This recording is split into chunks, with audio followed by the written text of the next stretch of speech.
Racing isn't easy, but experiencing it is. iRacing puts you in the driver's seat with the industry's leading sim racing game. Drive on laser scan replicas of the greatest racing circuits from around the world. Go head-to-head against other drivers chosen by skill-based matchmaking to ensure competitive racing at every level. Compete across all your favorite series. In officially licensed cars, engineered to deliver the most accurate driving experience possible.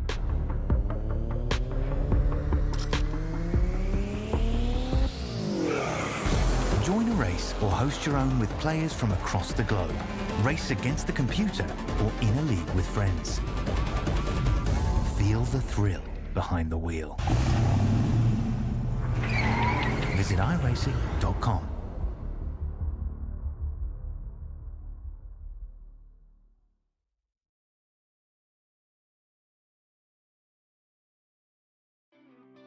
Welcome one, welcome all to SimSpeed TV. It's time once more for a V8SCOPS race weekend. That means, of course, this Friday night, it's time for support categories. We're racing at Phillip Island, and we have, for the 5th event on the calendar, 2-litre Tourers and V8s. We're going up to the 2-litre Tourers first, who are currently in their qualifying session.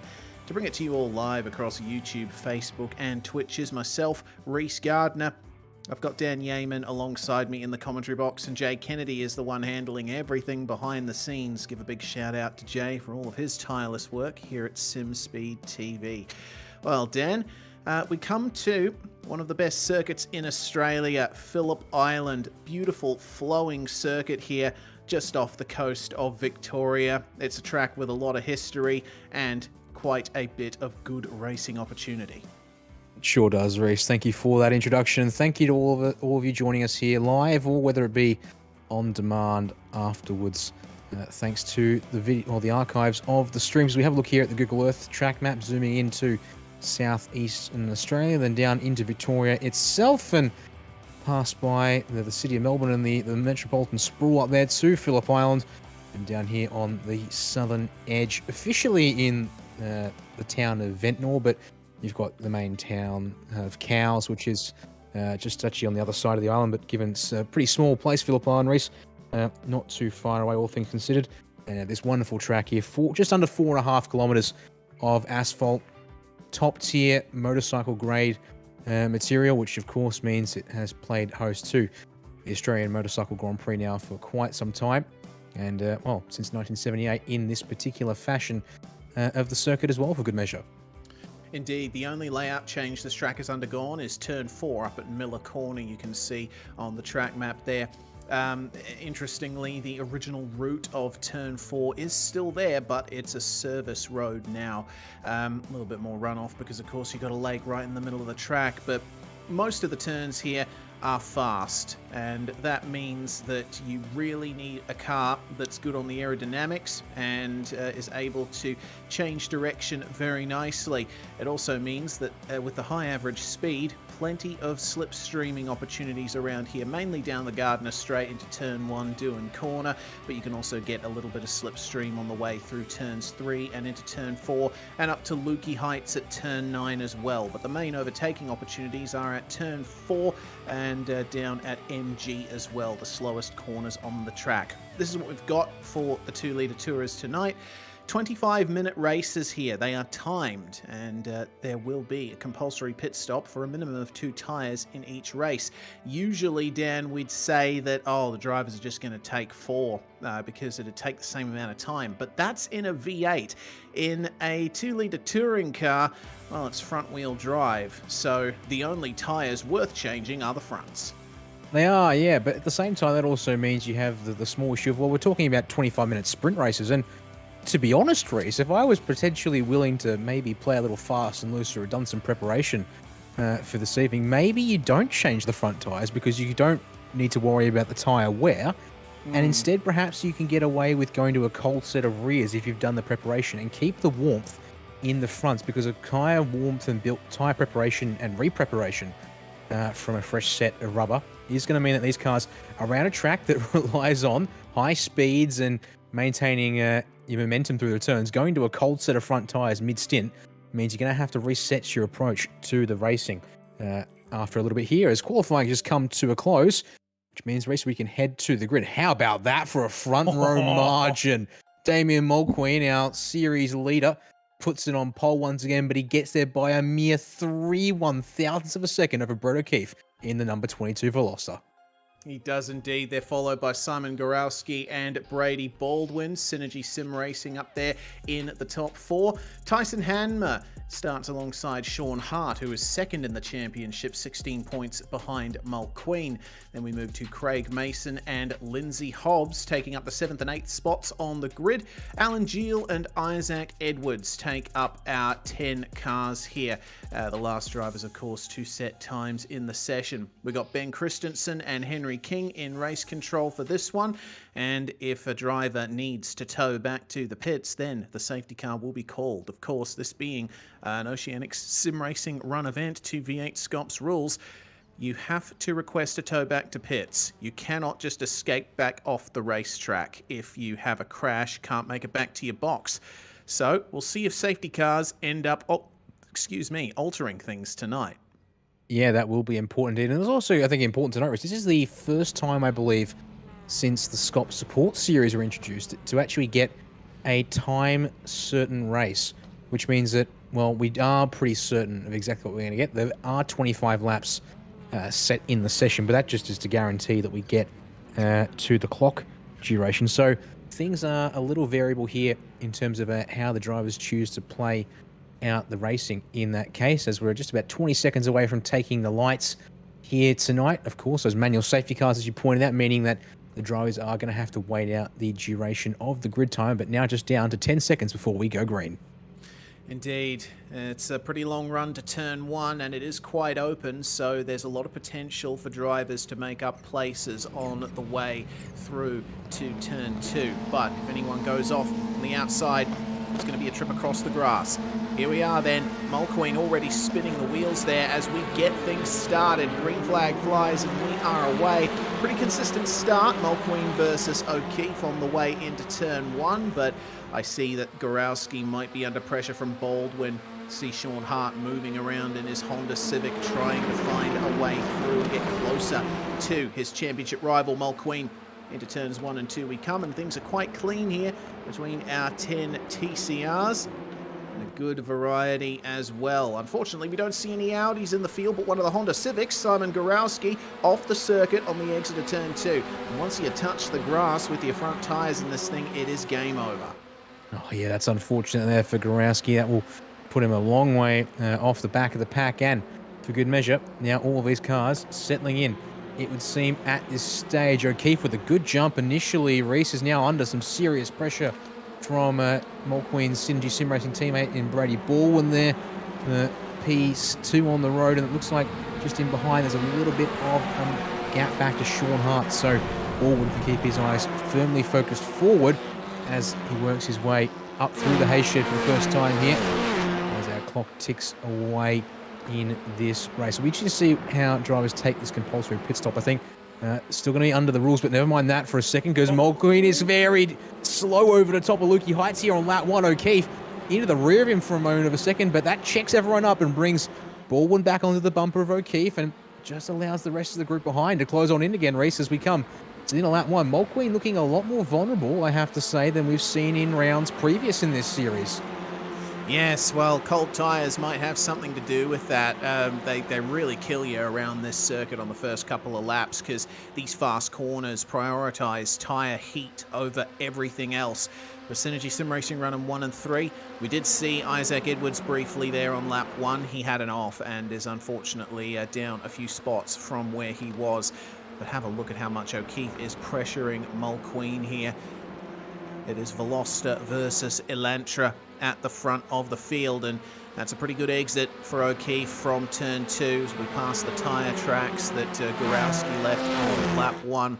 Slight slipstream on the way into Miller Corner, but No moves under brakes for the time being, but hey, Gorowski might have something to say about that. No, that's Alan Geel. My apologies.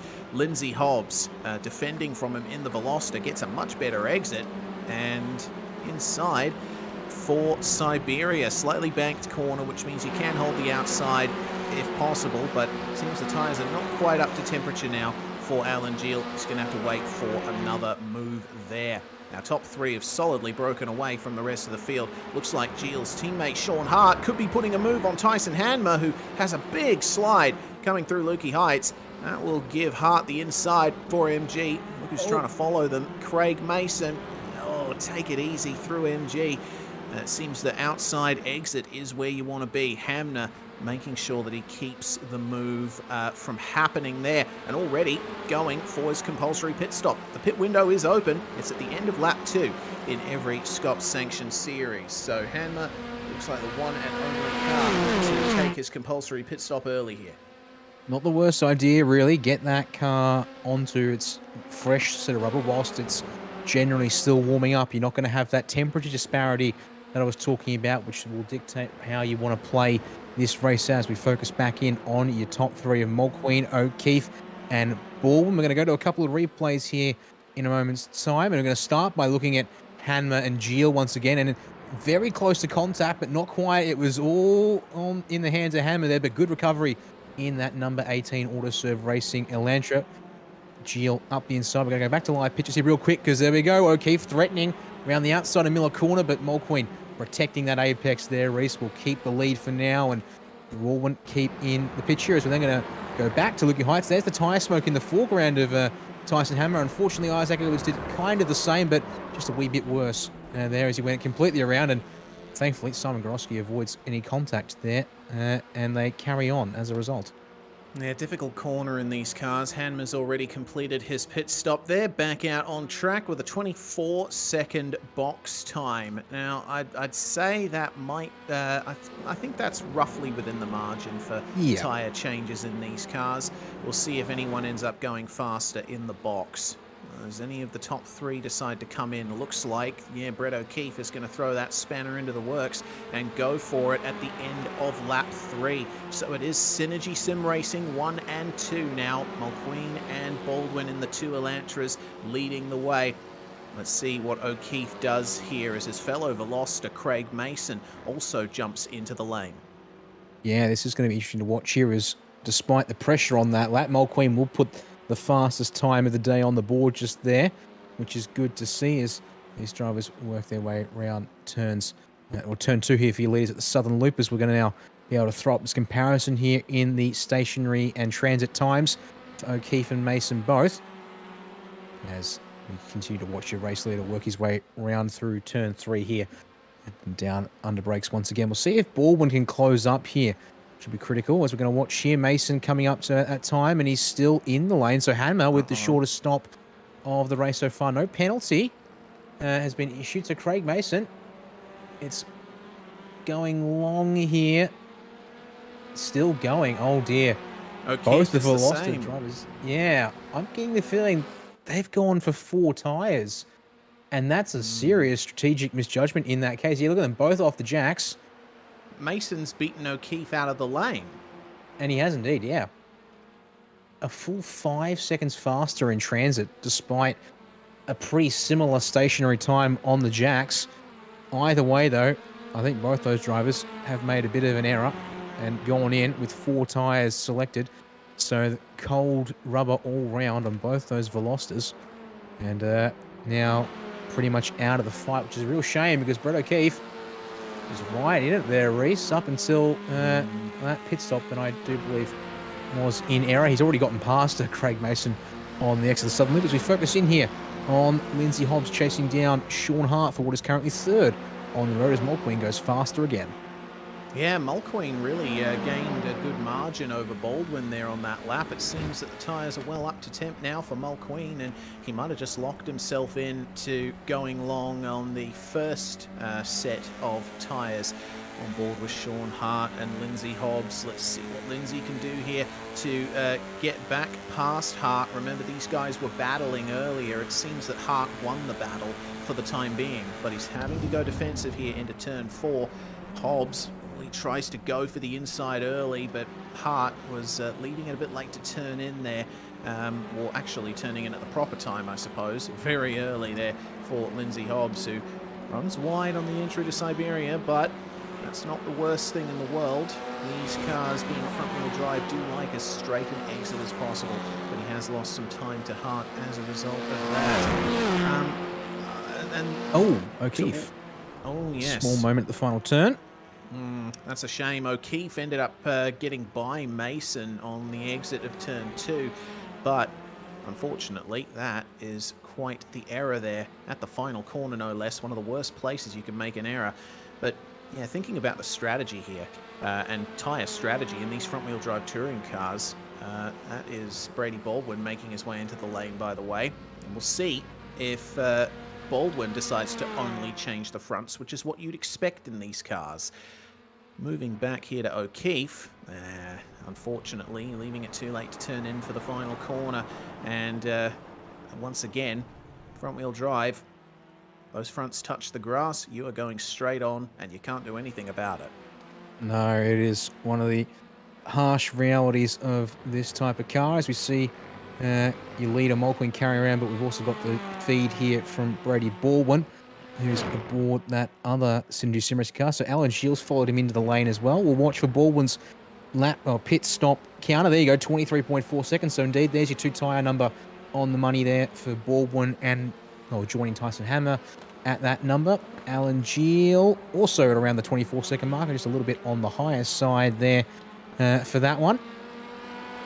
And now we'll see. Hammer passes Gill on the timing tower there. Can he clear Baldwin? I don't think he will, unfortunately. Baldwin has come out the road at the exit of Southern Loop as Hanma enters it. So about 4 or 5 seconds between them at the moment, Reese. We'll see if Tyson, with the warmer tyres on his front end now, can maybe make some inroads on this lap. Let's continue to watch here. Is now the fight for second between Sean Hart and Lindsay Hobbs. Yeah, good fight between these two.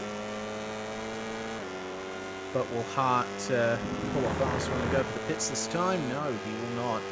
Pit lane very hard to get into here at Phillip Island. Very narrow entry lane, and you have to take it at quite some speed. I'm wondering if we'll see tonight a driver mess that up and go into the grass on the way into the pits. Slipstream now for Lindsay Hobbs. Under 15 minutes remaining in the race, and I think, yeah, by this point we will see that the drivers will commit to going long here, because I think if you pit like right at the halfway point, that basically means that you've got a long phase of the race where your fronts aren't up to temperature, and you could lose a lot of time from that. But these guys won't be worrying about that at the moment. Here it is again, defensive line from Sean Hart. Lindsay Hobbs slightly ahead in the braking zone. Has he gone too deep? No, he hasn't. He's maintained the position, but straighter exit for Sean Hart. But this time Hobbs has the inside for Siberia, and he can try his best to get the move done. Hart is flinging that car into every corner, trying to maintain the speed, and it's working for him a bit on the exit, but he falls behind Hobbs in the end. Yeah, around the outside of Siberia, even with that banking and to camber down into the apex.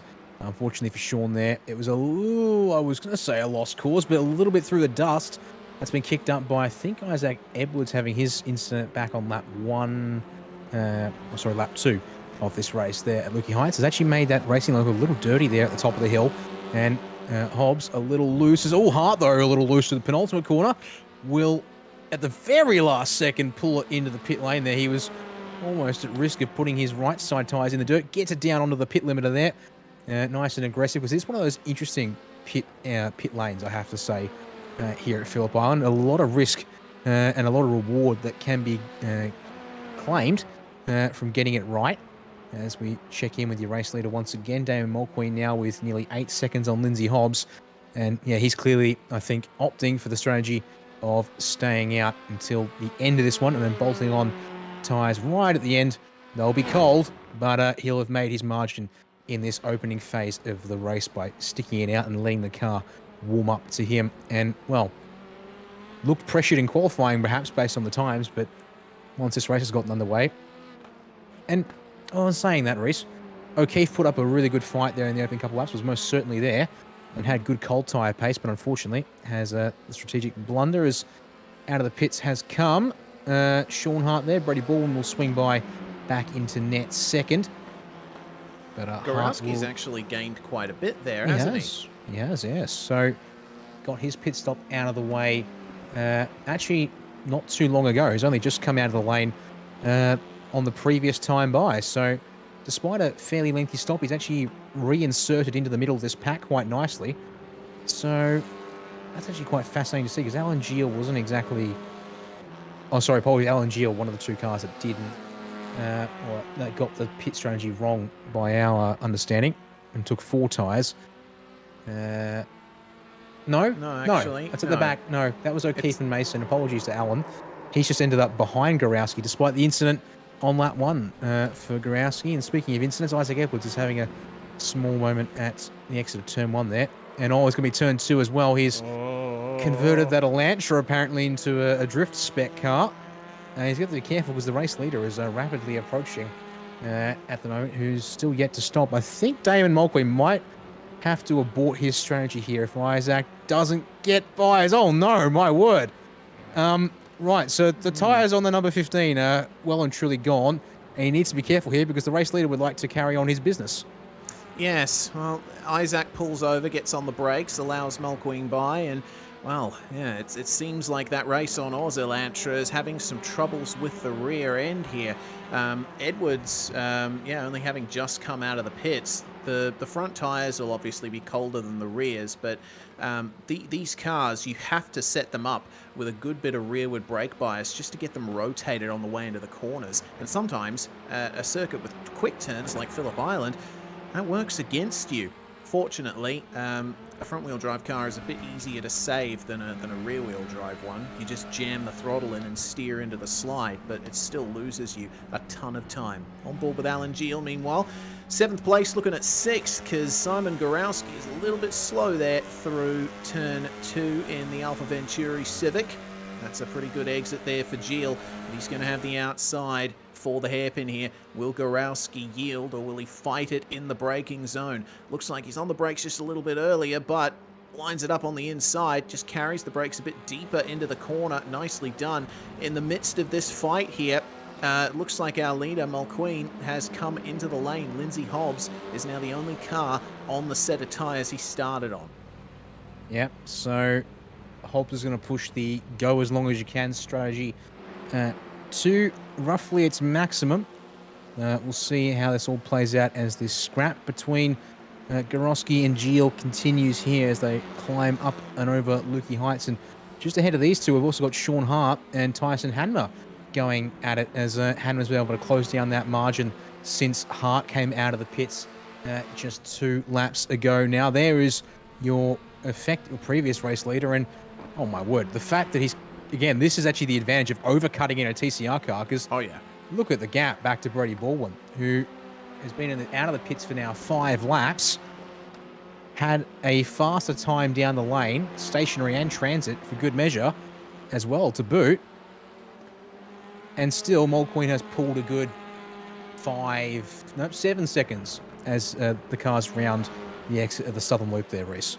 Yeah, it's pretty insane. You know, the first 2 or 3 laps in a TCR are absolute killers. So yeah, in a short race like this, if you have a mandatory pit stop, you either want to do it right at the start or right at the end. Hanmer trying to have a look here at Sean Hart, and meanwhile Hart's teammates still embroiled in this fight with Simon Gorowski. They're coming out of turn 3 into turn 4, and outside move for Alan Geel.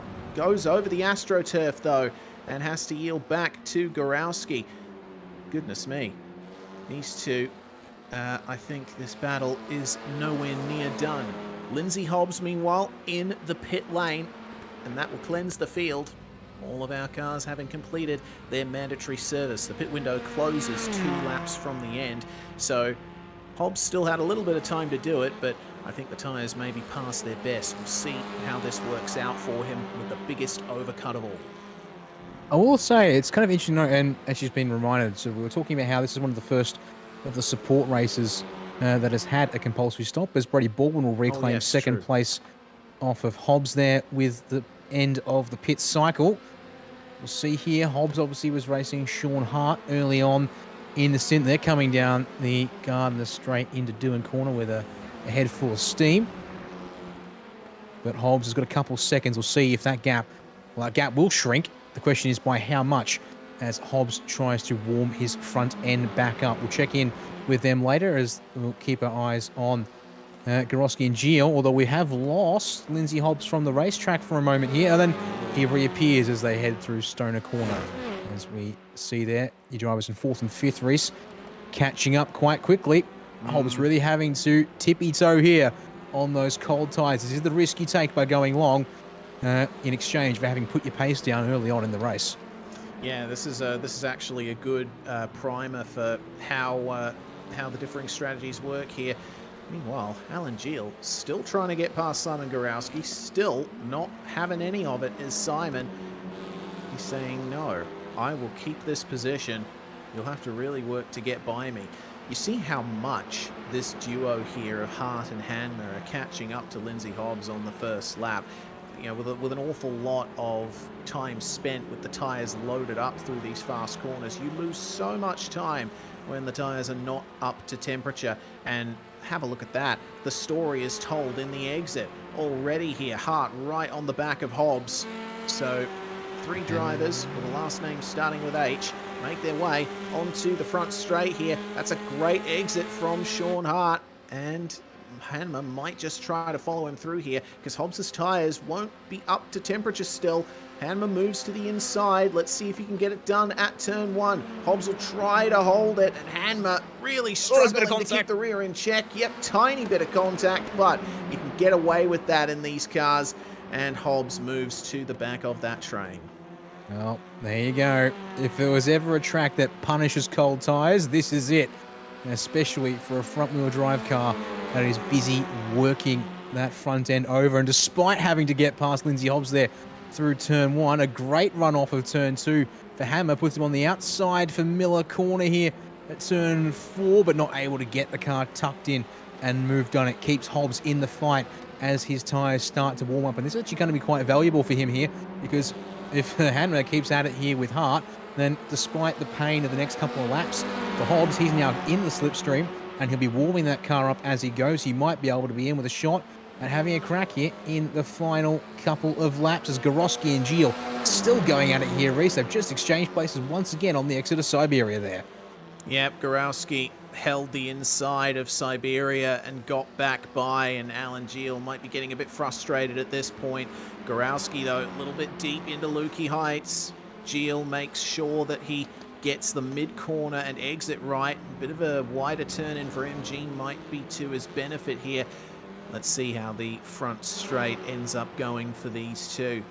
The Gardner straight is one that slipstream is extremely valuable on, as is being demonstrated by these guys. Hanmer still hasn't gotten by Sean Hart, but he's given it a red-hot go as they come into turn 1. These two battles on track working out very nicely so far.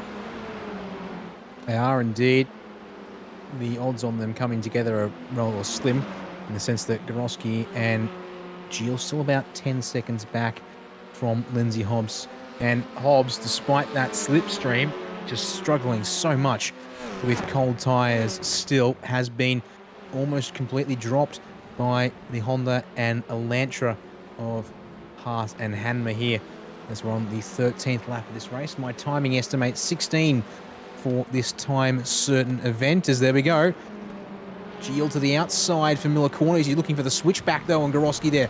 He tries, but he's not got any overlaps, so they'll go single file and stay as they are this time into Siberia. Small moment for Tyson Hanmer. Meanwhile, up ahead has put him in the dirt on corner exit and brought those 3 cars more equidistant than they were previously. And now wide through Lukey Heights for Hanmer is going to sacrifice a huge chunk of time over the top of the hill here, and as they worked out into MG here on this lap race. Yeah, Lindsay Hobbs's tyres will have switched on by this point, which means that mistake for Hanma presents a good chance for Hobbs to get by into 4th place. And I think this is working out nicely for Hart as well. Remember that that Hart is 2nd place in the championship behind Mulqueen, so he wants to hold on to that 3rd place, get as many points as he can. He isn't able to catch Baldwin. Looks like Brady's comfortable on his own in 2nd, but if Hanma and Hobbs can fight a bit and give a little bit of breathing room to Hart, he certainly won't. Oh no, easy does it. Hobbs across the grass, and well, that will put paid to that fight, unfortunately. Just a little bit too much understeer on the exit of Dewan Corner. Not much in the way of understeer for either of these two Hondas, meanwhile. Gorowski and Geel continuing to fight. The Honda doesn't go too badly here at Phillip Island, because it's been noted by a lot of drivers that the Civic doesn't like bumps and big curbs very much. You don't see many of those here at the island. And look at that dive there by Alan Geel. That is a big move, and it looks like he might have just gotten it done. Gorowski tries to just coil it up on the entry, but doesn't get the run he needs to fight again into Siberia. Slightly wide for Geel in the same corner, though. Every time Geel gets by, it seems there's a slight mistake that allows Gorowski to fight back. Yeah, I mean, talk about that for a bomb, though. Completely forced Gorowski to just completely abandon any hope of making it into the apex to defend the position. And still got it pulled up, though, on the inside of the corner. Meanwhile, at the front of the field, Damon Mulqueen, minding his business, will take the first white flag of the evening there to get this final lap of race number 1 for the 2-litre Tourers underway. Here's we're going to go on board with Tyson Hanneman looking back at Lindsay Hobbs with that unfortunately fateful error on that last lap. And I'd almost argue that's a case of maybe his tyres still not quite being just where he wants to race, because they are incredibly painful to warm up. He's only just finished his 5th lap on them, and for all I know, because unfortunately they haven't been in the TCR cars all that much of recent at a track like this in particular. This is particularly a nasty combo for me last time I did it anyways. You're asking a lot of the tyres in rapid order. Oh, how about that? Penultimate lap, or final lap has begun, and Brett O'Keefe decides to go and steal the fastest lap of the race away from your current leader, Damon Mulqueen. So still showing he's got the speed in clean air too, just unfortunately going to have to wait it out with a painful end to race number 1, as we saw there Hanma and Hart going at it, and now still Geel and Gorowski. That time though, Gorowski looked for the inside of Siberia. That was punishing though, puts him half a car length back. He's going to have to really hope for something special here at MG for the final time in race 1, Reese. Indeed, but for the final time, it's the final corner for Mulqueen, at least for race 1. A dominant performance, as we've come to expect from Mr. Mulqueen in the TCRs, and flashing the lights, he will take the first victory of Phillip Island for V8SCOPS supports. Brady Baldwin is going to come home 7 seconds behind to make it a 1-2 for Synergy Sim Racing, and Mulqueen took back the fastest lap on the final run around. Hart manages to hold off Hanma, and Lindsay Hobbs will be able to keep the position, as it looked like Gorowski potentially had an issue in the last few corners. He did put it in the dirt between turns 11 and 12, and unfortunately cedes any final chance at scrapping his way to 6th over the line in the final turns. So that will do it at the end of race 1 of 2 for the 2-litre Tourers here for their 5th event of the V8SCOPS support series, but it's the third round effectively for the 2-litre Tourers category specifically. But quick rundown of your 10 drivers in this race. Mulqueen leading at home by 7.1 seconds over teammate Brady Baldwin.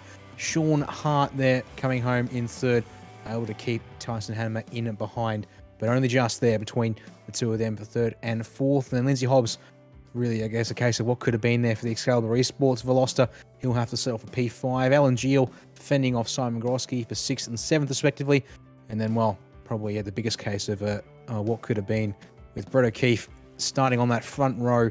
Unfortunately, falls back to 8th with what looked to be a 4-tyre stop instead of a 2-tyre stop. Isaac Edwards, unfortunately, in the wars tonight. Race will finish that one in 9th. And Craig Mason retiring 6 laps short to come home in a 10th. And no inverts, nothing special with this one here, so we will go to the grid in the moment with those drivers in that order. But here's a quick replay of what Gorowski did on the final lap race. Unfortunately, just a little bit too hot out of turn 11 and in the dirt between 11 and 12. Gets it back on the road, though, to not lose too much time in the process. Power understeer there for Gorowski, which is the last thing you need in the penultimate corner at Phillip Island. Warm-up's over, and now it's time for the second race here. Another 25 minutes coming up for these guys. This time it's a Synergy Sim Racing front row lockout with Mulqueen and Baldwin taking up the front row. Sean Hart going to start alongside Tyson Hanmer. Hart made good gains in the first race, gaining 3 spots to start third. Lindsay Hobbs is going to start alongside Alan Geel, with Simon Gorowski starting in 7th place. Unfortunately not taking much of a gain from his qualifying. He qualified 3rd, remember.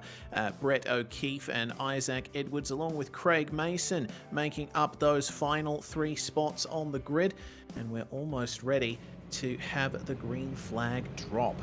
Now, Mulqueen got a good start last time round. So did Baldwin too. I think the driver we're going to be watching here is Gorowski, because we know that he has good pace underneath him. If it weren't for running wide out of turn 2, you might have seen him fight up the top. But it's going to be a lot of redemption potential for Brett O'Keefe and Craig Mason. But O'Keefe jumps the start as the green flag flies. That is the night, getting from bad to worse there for O'Keefe. And taking to the grass was Gorowski, trying to get by the slow starting Lindsay Hobbs. Loses it out on the grass once again though, and back behind Hobbs. As into turn 1 we come, it looks like Baldwin has lost 2nd place to Sean Hart, and Hart is on the attack here in car 610. Fantastic job there to try and keep himself within a good margin of Mulqueen, our championship leader. But then Baldwin gets a much better exit out of turn 2. Jumping the start for cars 22 and 47, that's Brett O'Keefe and Craig Mason, both of them unfortunately having to go through the pits as Hart is so deep. Coming down into Miller Corner, bit too deep though. And Baldwin gains it back on the exit. Hanmer's going to try and have a go here as well. Old tyres, lap 1. It's a tough place to be, the outside Siberia. At the same time, Sean Hart, a little hot, trying to keep his spot, and actually runs a little wide in the process. Bit of a bump is going to try and get Alan Geel through as Lindsay Hobbs has dropped back a couple of spots there, and is now fending off the second pack of cars as they shuffle around through the hay shed there. Just in the background is shot in this opening lap of the race, and oh yeah, well, definitely a disaster race, because yeah, Gorowski held up a bit at the start there with Hobbs going slow in his attempts to get around, putting him in the dirt, and these cars really struggle in the dirt if anything, and then he gets a bit stuck in behind Hobbs off of the start there. O'Keefe won't take his penalty just yet in this race. Going to try and probably serve it with the compulsory stop, since it will probably be a stop and hold penalty, I do believe. But in saying that, that'll probably blow out the penalty even worse as these drivers make their way across the line, looking from the rear of Hobbs there, looking at Gorowski, who then flicks to the outside to try and set up for turn 1. But they'll go single file here. Oh, Hanmer's around in the front of them, out into the weeds for the 18. Thankfully, he doesn't take anyone else with him, I don't think. But that's another driver with an unforced error. Speaking of unforced errors, that's Isaac Edwards going off around the back of Southern Loop as well. Apparently some new sim hardware this week, Reese. But jumping back in the TCR for the first time in a little bit, I think, as well. And Isaac definitely not enjoying his night back on the rig. We're going to have a look at the race start on replay here. And just watch O'Keefe in the side of shot here for his jump, I think, as well as Mason's to boot. Yeah, they were sitting still on the grid, but you'll see that O'Keefe starts to creep forward in just a couple of moments as they, yeah, there we go. Mason did it first, but then O'Keefe, I think, maybe a reaction to the car slightly moving forward ahead of him. Gorowski was lucky to get away with that. He did roll forward a little bit, but managed to stop it in time to avoid getting a jump start penalty, and that's what happened to Hanma. Just lost the rear on the way into turn 1. That's another thing you got to think about in these cars with the fast corners. Yeah, you do need the rear sliding a bit to avoid plowing, but when the tires are cold, it's very easy to absolutely lose it. All right then, away we go. And was that another problem for Lindsay Hobbs, I wonder? He does pop back in, but I thought I saw a car disappear. So it was Hobbs disappearing, yeah. Yeah, he's going to have to be careful of that. And he disappeared all the way from basically the apex of turn 12 until the start-finish line. Thankfully, was in behind Alan Geel the entire time, so no big issues there. As speaking of which, Geel gets a little bit in the dirt. As you also see there on screen, Isaac Edwards, mechanical black flag. I can tell you, Reese, I saw it pop up on my end. Somehow ended up way out in the grass at the bottom of MG and into the tyre bundles there. So we went from bad to worse for the 15, and with no fast repairs available as per... Oh no, it started at Lukey Heights once again for Isaac, and that is a car that is going for a very, very wild ride on the second lap of a race. Yeah, he did manage to recover it, but unfortunately got onto the grass. There's no grip out there, and then a big thunk into the tyre bundles there for him, and that was enough to get him a mechanical black flag. These cars are quite sensitive to damage side on around the vicinity of the wheels, so you want to avoid that kind of contact as much as possible. Well, Edwards into the lane and completes his service there. Does get back out as well. Yeah, so it wasn't that much damage, but it still needed to be repaired. We see a couple of takers to the pit lane meanwhile. Looks like Brady Baldwin and Brett O'Keefe are going to be doing this race long towards the end. Don't forget, though, O'Keefe has to serve the penalty for his jump start. He does, and I think we're about to lose Lindsay Hobbs from the server as well, Reese. Unfortunately, looks like he might have had a dropout from his side of things, because his connection is dipping and he's been gone for quite some time and actually got called into race control as well. So unfortunately waiting for some bad news in the form of a message from the sim confirming we've lost the driver, the number 27, from this race here so far. Now, what's also critical, I think, in what I'm seeing here, now, sure, Tyson Hammer's had a rough lap 1 there, which put him way back out of position from where he'd like to be. Sorry, it was lap 2 he lost it through turn 1. But he did not choose to come into the pits when he could. Now, we saw him do that in race 1. I almost wonder if that tells me he sort of felt he learned something from doing that ultra early stop in race 1, that it wasn't as good as it could have been come the end of the race, perhaps. That, or he's looking for some track position here and hoping for a safety car. One of the two possibly is, oh dear, Isaac Edwards is, that's MG once again. And he's now gone down a lap to your race leaders. And he has to be very careful because their field's coming through in somewhat relatively decent succession. On board here with the 15 now. Should be able to get that going here, Reese, but no driver assist. Oh, he might have stalled that car out. Yeah, don't forget that in V8SCOPS you have to manually hit the ignition and starter, and if you stall the car out, you've got to spend some time getting that going again.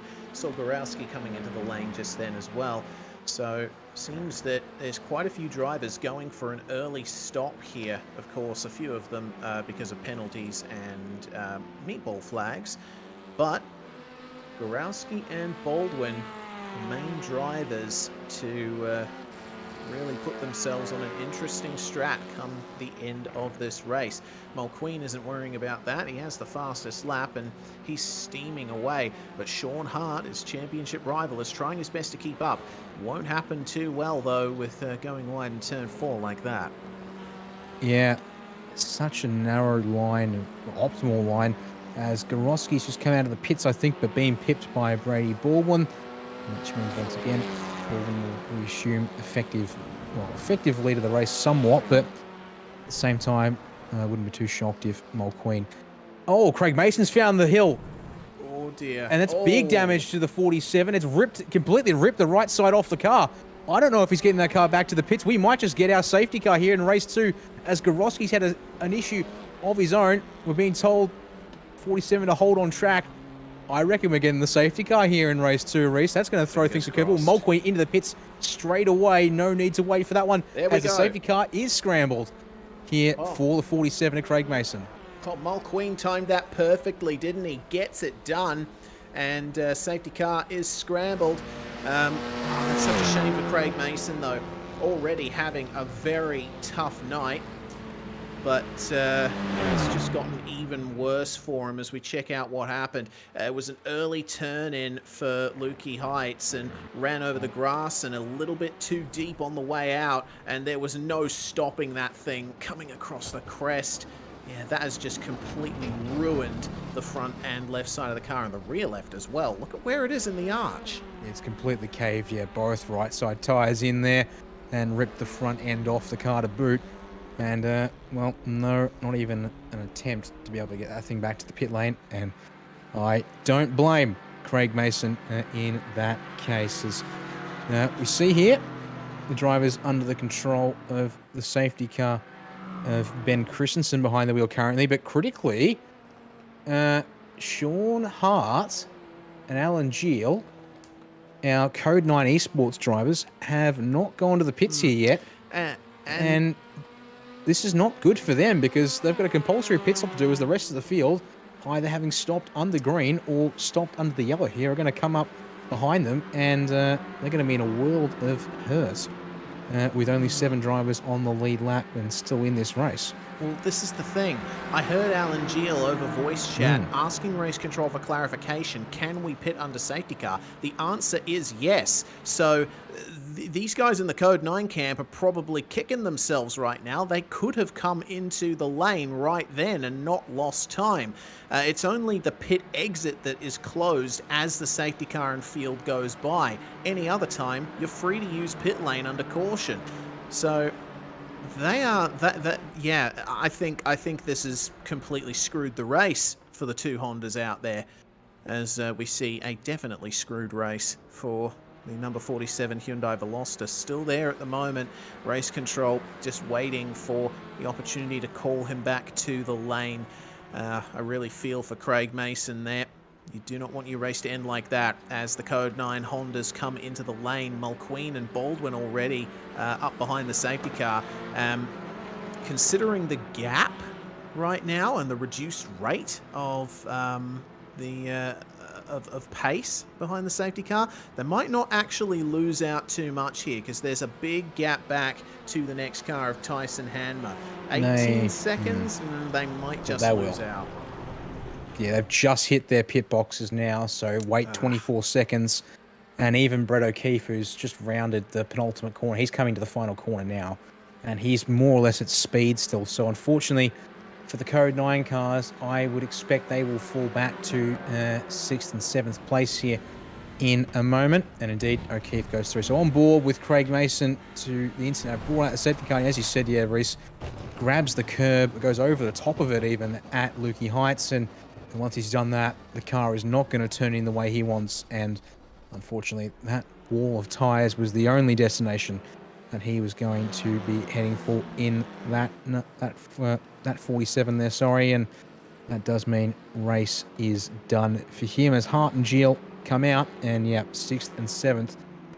Well, they're going to be on the back of the safety car queue, and the last 2 drivers on the lead lap in a pack of 7. So no big problems there, but cold tyres against drivers who are, for the most part, a mix of drivers, so they're going to have more warmth in them. But it's going to be an interesting one here. It's given Tyson Hanmer a new lease on life, up to P3. Gorowski had a moment at the Southern Loop just as the safety car was called. He's been given another chance here in 4th. And hey, even Brett O'Keefe there is now up to position number 5 after all his woes in this race, although he does have the lapped car of Lindsay Hobbs in the way of making his attack on Gorowski there. Nevertheless, it's going to be an interesting one here for this race, as the safety car has been called into the pit lane and begins to pull away from the field here, Reese, as we now go under the control of race leader Damon Mulqueen before we get back underway. All right, let's get back into race mode for the final 11 or so minutes of this race. It'll take that long for them to come to the start-finish line. Remember, there's no passing allowed before the start-finish line, though I believe you are allowed a degree of overlap. But the Synergy teammates will be coordinating this start, and they'll be wanting to hold on to this because they've got Hanma behind them who wants to get it done. They've got O'Keefe who will want to make up some places and make good on his second place qualifying. Mulqueen accelerates away and Baldwin follows him. It looks like the rest of the field managed to keep with the jump all right, but still, it's a slight advantage for the two Hyundais as they make their way across the line. We are back to green flag racing, and Lindsay Hobbs there moving offline to let the rest of the field go. Hanma has managed to stay in touch with these guys pretty well. Mulqueen will obviously be marching forward. He's the driver with the best pace out there right now, but second place still up for deciding. It is, but despite that good run down the front straight in turn one, Reese, Tyson Hammer's had an absolute shocker through the southern loop. He's now under all kinds of pressure from Gorosky and Brett O'Keefe combined, thanks to the release of Lindsay Hobbs. Here comes O'Keefe on Gorosky at Miller Corner. Gets up the inside. Gorosky is not fighting that one here, it seems, on the restart lap. So O'Keefe up into P4, looking to finally convert some of the pace that was demonstrated in qualifying, and now setting his sights on Hammer, who's really struggling to warm this car back up there in at number 18 for third place. As I think it's Sean Harvison go a little wide on Siberia. That will drop him off the back of Gorosky here, and it's quickly becoming almost a 5-car race for the lead. But at the same time, may just be a 2-car race for the lead. And then, as you said, 3 cars fighting over second. Here comes O'Keefe, already up the inside for MG. A little bit of contact, puts Hanma wide. And I think that place will be taken. Gorosky looking for the outside at 11 and 12 here. But Hanma is going to stick it firm on the inside with a nose ahead for the final corner. Yeah, and Gorowski has to yield there. I don't know how race control's going to look at that one. It did seem like a bit of an optimistic move for O'Keefe. And already Tyson Hanma on the blower saying, hey guys, can you have a look at that please? So we'll see if Brett O'Keefe can keep this race alive or if a penalty will be applied. Well, now that we are back under full racing conditions, and these guys are in a rhythm now. No. That's opposite lock through southern loop. Yeah, Hanma's having a lot of trouble through turn 2, isn't he? And that means Gorowski has half a chance, but Hanma getting the power down a little bit better. Yeah, it seems that turn 2 really is Tyson Hanma's weak point at the moment, and that's something that his rivals will be taking into account. They'll be thinking, okay, he gets a bad run more often than not. We could get a move up the inside of turn 4 as a result of that, but Gorowski not able to capitalize for the time being. He is definitely aggressive on the brakes, though. He sure is, yeah. I think it's almost telling here. Perhaps we're seeing someone like Tyson who's running potentially a really aggressively rearward braking configuration on these cars. Open setups permitted as per all other Oceanic sim racing events, bar the V8 Development Series, which is completely independent of the V8SCOPS racing here on a weekend, or starting with the Friday night going through to Sunday as well. But given what we've seen for Tyson on colder tyres, it seems at turn 1, car getting away in the rear, turn 2, car getting away in the rear here shortly after a restart, really pointing, I would think, to a very rearward focused braking configuration to try and maximize that rotation, of course, that you really want to chase in a front-wheel drive car, but maybe just a little bit too much. Baldwin's lost the rear in turn 1. Oh, yeah, I see that in the distance. And that's going to allow Brett O'Keefe up to his rear bumper. And he goes from 2/10 off the back of his teammate, Mulqueen, to 1.3 behind. And now, at 22 would like a sniff and another move into turn 4 here. And he's already looking this time, though. It's going to have to be the inside for the flick here that is Stoner Corner. Can O'Keefe maybe flick back to the inside for Miller? The room was there, but he decided not to take it. Baldwin's going to successfully defend that move. Stuck it middle of the road and made Brett O'Keefe second guess himself there, I think. Either way, still up for debate from race control is the goodness me, that was a good save from Baldwin, wasn't it? We saw Hanmer and Edwards as well, I think, completely turn around with the same kind of incident, but Baldwin immediately on the opposite lock and getting it done. He is under a lot of pressure though, and I think it might have put a bit too much heat into the tyres with that slide, because O'Keefe is still right on the back of him. Yeah, we'll have to watch here and see how Brady goes with the recovering, almost rebuilding phase of this race now for him, because, yeah, those rear tyres will be scorched. Front tyres too, for good measure, so it'll probably be lacking for grip at the front end and very much tail happy at the rear, unless he opts to just, we'll have to ease the car back into it. Has lost another 0.4 of a second defending from O'Keefe as Mulqueen steals back the fastest lap of the race. Goes to a 38.36, which puts him about half a second clear of anyone else on pure pace at the moment. Oh, sorry, no, half a tenth quicker than O'Keefe's best time, but on that previous lap, half a second advantage Mulqueen as O'Keefe strong through Southern Loop once again. Baldwin having to use all of the road to defend, and he's now going to commit to the inside. Can O'Keefe maybe show the nose to the left here and throw back to the right? He's already got overlap, no race. He's going to have to go around the outside again. But this didn't work last time at Miller Corner. He's going to back out and try and switch it back, perhaps straight exit at the very least here, but that sacrifices any overlap that he had there on the way into Miller for something potentially later on down the road. Yeah, perhaps a bit too much rotation on the way in for O'Keefe, and he had to open the steering and have another go at it through the second phase of the hairpin, which just completely ruined whatever run he might have gotten. Well, that's how things stand at the moment. We have a battle for second and we have a battle for fourth. Hanmer and Gorowski still going at it behind these two, and seems that Gorowski's just hanging back for the time being, but might see a move sooner rather than later. We still have Alan Geel and Sean Hart battling for position. Actually, Hart, I think, was ahead last time I checked, so there might have been a change for position between the two Code 9 esports machines. Regardless, they are far away from the battle for the podium that they would have liked if they had managed to pit at the right time under the safety car. Fastest lap again from Damon Mulqueen. Only takes a few hundredths out of it, but regardless, he is the man to beat in terms of one lap in these TCRs. Well, it might have only been a couple of hundredths off his best. It was another 3.5 tenths that he pulled on his teammate Baldwin there, who, yeah, still vulnerable and still defensive. I'm Brett O'Keefe. I'm thinking here, show the nose left, sure, here through Stoner, but you've got to try and force a dummy, throw back to the inside and try and get there under brakes for Miller, but he's just not quite close enough to make that move convincingly, and so decides that discretion is the better part. Valor for this one. He'll have to try again another time soon, but if I'm thinking about it, he's got to try something a bit different.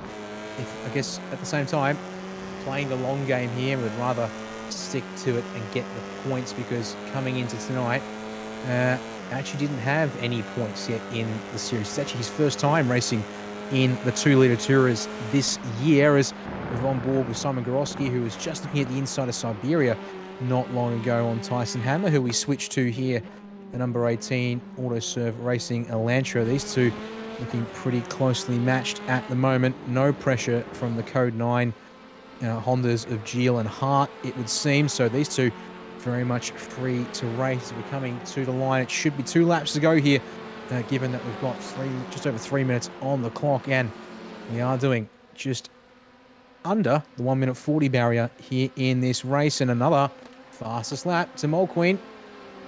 Pushed it down by another 1/4 tenth. The couple of laps under safety car would have made sure that Mulqueen has a bit more rubber left in his tyres. Have a look at Gorowski. He's all over the back of Hamner here, and this is where Hanmer has his issues. Turn 2.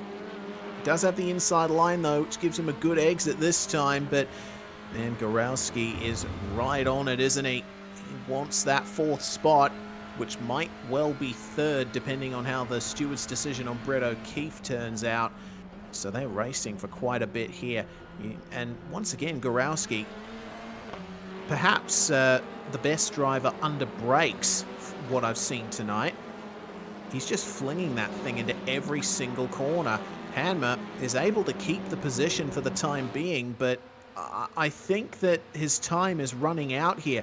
Gorowski is keeping within just a few tenths of a second. He's getting good slipstream down the flat-out sections of the circuit. And there is a move. Oh, a little look at least at Lukey Heights. Hanma manages to keep it once again, but I honestly don't know how to call this battle at the moment, Dan. To be honest, it was a bit of an interesting one there from Gorowski. It's like, makes you very, like, well, sacrificing momentum up Lukey Heights there. I almost feel that's sort of put him back about half a car's length from where he should be, almost even a full car's length, as indeed, as your front of the field comes around, they take the white flag. It'll be a 14-lap affair here in race number 2 as Damon Mulqueen pushes that fastest lap marker forward by almost another tenth of a second here as they start this final tour of the Phillip Island circuit to make it 14 laps, and they're in groups of 2. Baldwin and O'Keefe for second. As you just see here from the overhead shot, O'Keefe, has he got anything left? If there's anyone who can match Gorowski under brakes, it has been O'Keefe so far. Pulled off some incredibly aggressive but successful moves so far, and he's going to look this up. Here he comes. Look at this. Up the inside. Forces Baldwin to give up any hope of turning down for the apex there. Little bit of contact there, but I have to say, despite Baldwin being on the radio straightaway, he's actually going to go for it. Contact, slide, both cars.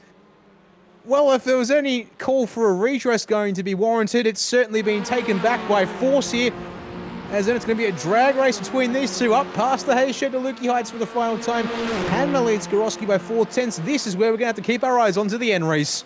Yeah, indeed. Oh, O'Keefe loses the rear a little. Baldwin goes deep, and they both make contact. They are both off, and this could give Tyson Hanma the podium. O'Keefe gets back on the circuit earlier than Baldwin does, but it all goes wrong again.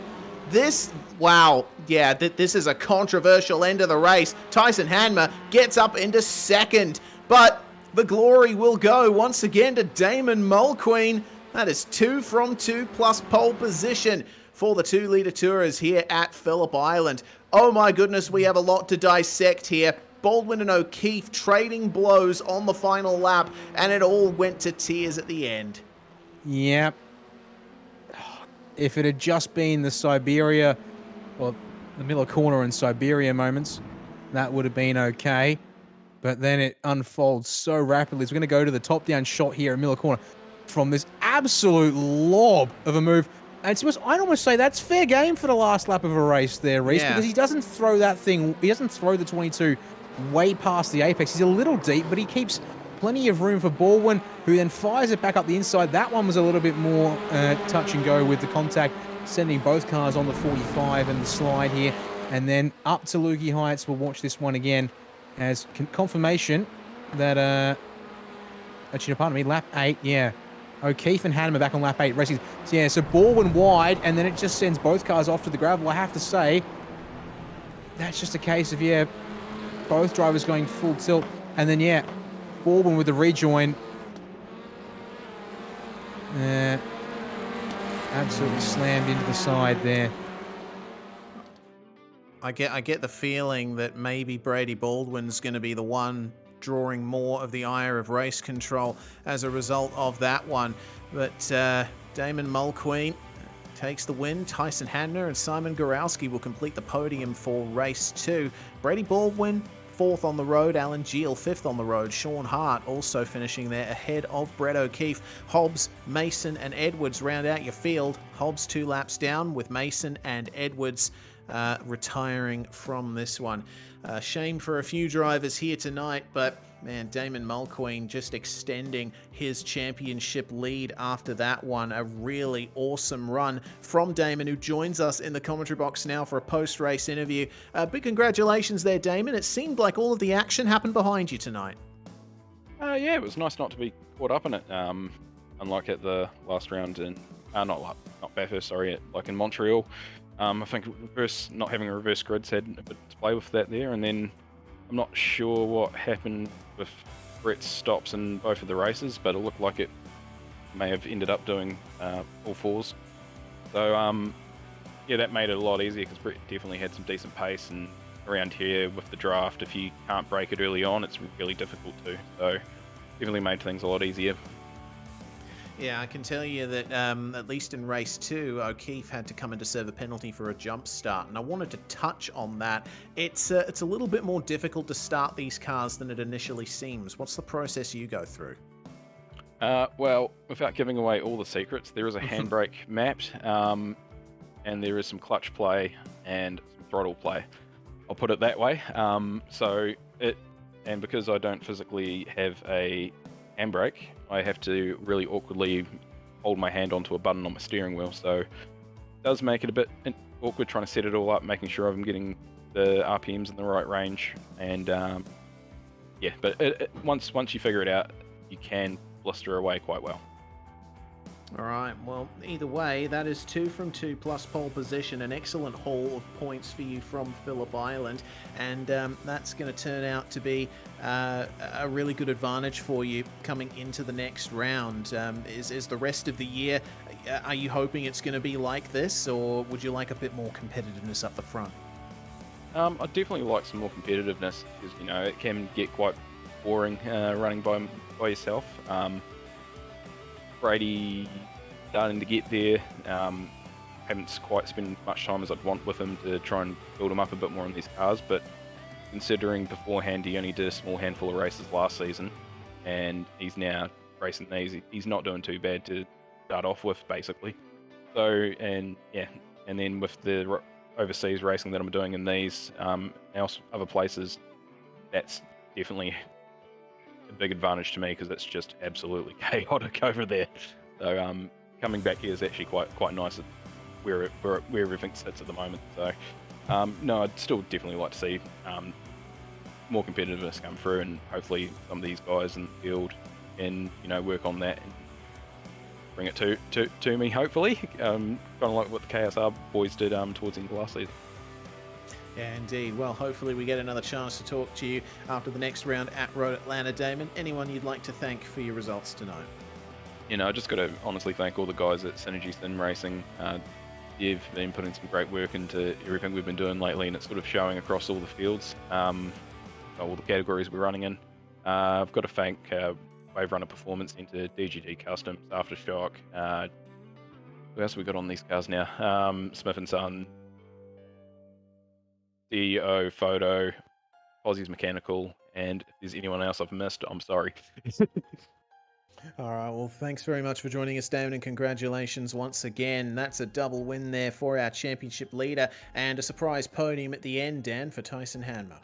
It sure was. Welcome to the comms box here, Tyson, and you were settling in for a tough fight there with Simon Gorosky in race 2, but all of a sudden, what's it look like from your perspective when you come over the hill there at Lurking Heights and you see the cars that were fighting for second and third in the wall and the grass there and allow you to get through to second by MG?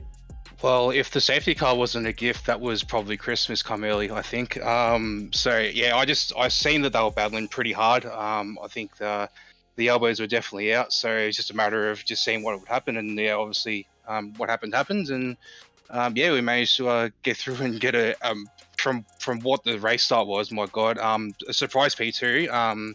Yeah, really stoked that after, you know, absolutely putting it in the weeds at the start of lap 2. Yeah, really stoked at that effort. I mean, yeah, it's a fair point to make. I mean, it's not the friendliest track, Phillip Island, for a front-wheel drive car, especially with the way they come out of the pit lane or off the starting grid with pretty cold tyres here. And it just looked like for you, was it a case of just perhaps having to really try and work the rear end, and unfortunately just worked it a little too hard there off the start of the race through turn 1, which sent you around and into the grass there? So just I think we have something in common where Phillip Island's a bit of a bogey track. It's not my favorite track to get against, but I think I kind of made some adjustments mid-race. I felt like I may have had I normally run the brake bias a bit naturally to the rear, as tends to be the case with these cars, but decided as soon as I felt that the rear was obviously stepping out way too much, and I found it the hard way, especially in race 2. I thought we'll make it a bit of an adjustment and bring the brakes up to the front a bit just to straighten out the car, and that definitely settled the rear a lot, which meant the fronts got to get their work into gear, and obviously had the freshest set of tyres with the safety car as well. So yeah, it was a really good learning experience for me too. Never pitted in these cars, so to do both a quick CPS and a late CPS, yeah, really good. I guess, data for future rounds coming up. I mean, yeah, speaking of future rounds, let's have a quick look at the calendar. We won't see the 2-litre Tourers back, unfortunately, until June 23rd for a triple sprint format at Road Atlanta. So, going to be a bit of a break for this category at the very least. I believe in that case, unfortunately, it's blanked my mind as to whether we'll see you in any of the other support categories beforehand. But yeah, going to another sort of track that will be pretty demanding through the opening sector at the very least on the front end. Any sort of initial thoughts on the pairing of 2-litre Tourers, TCRs, and Road Atlanta at this early stage?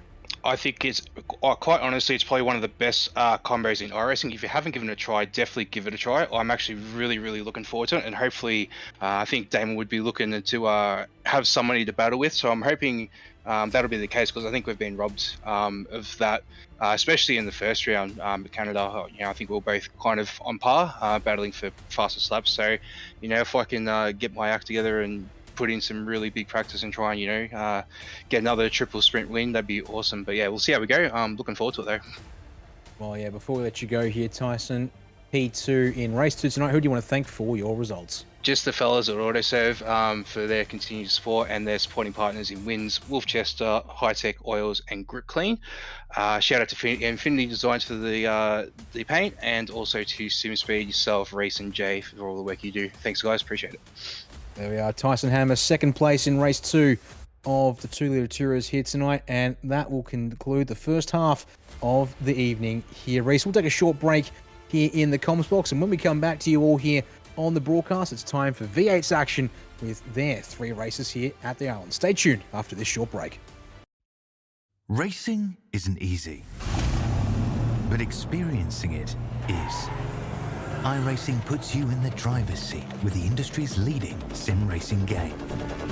Drive on laser scan replicas of the greatest racing circuits from around the world.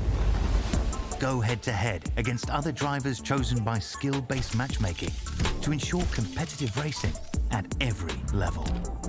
Compete across all your favorite series. In officially licensed cars, engineered to deliver the most accurate driving experience possible.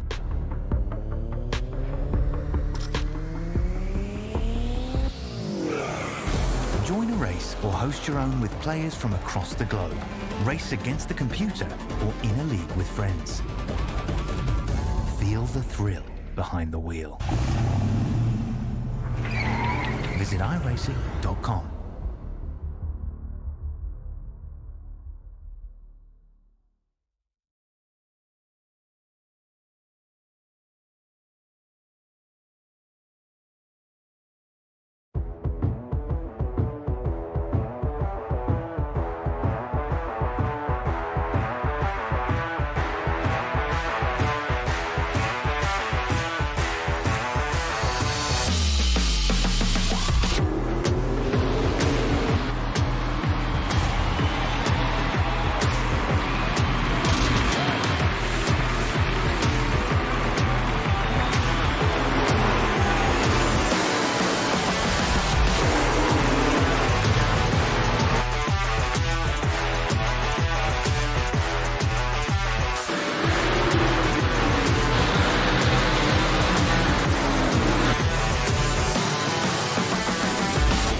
World of Outlaws Dirt Racing is available now. Download your copy today.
You're watching SimSpeed TV. This is the V8SCOPS support series for 2023. Big thanks to Wilson's Industrial Sales and OKMS Media and Graphics for your support of these championships, supporting, of course, the V8SCOPS Championship Premier V8 Sim Community Series.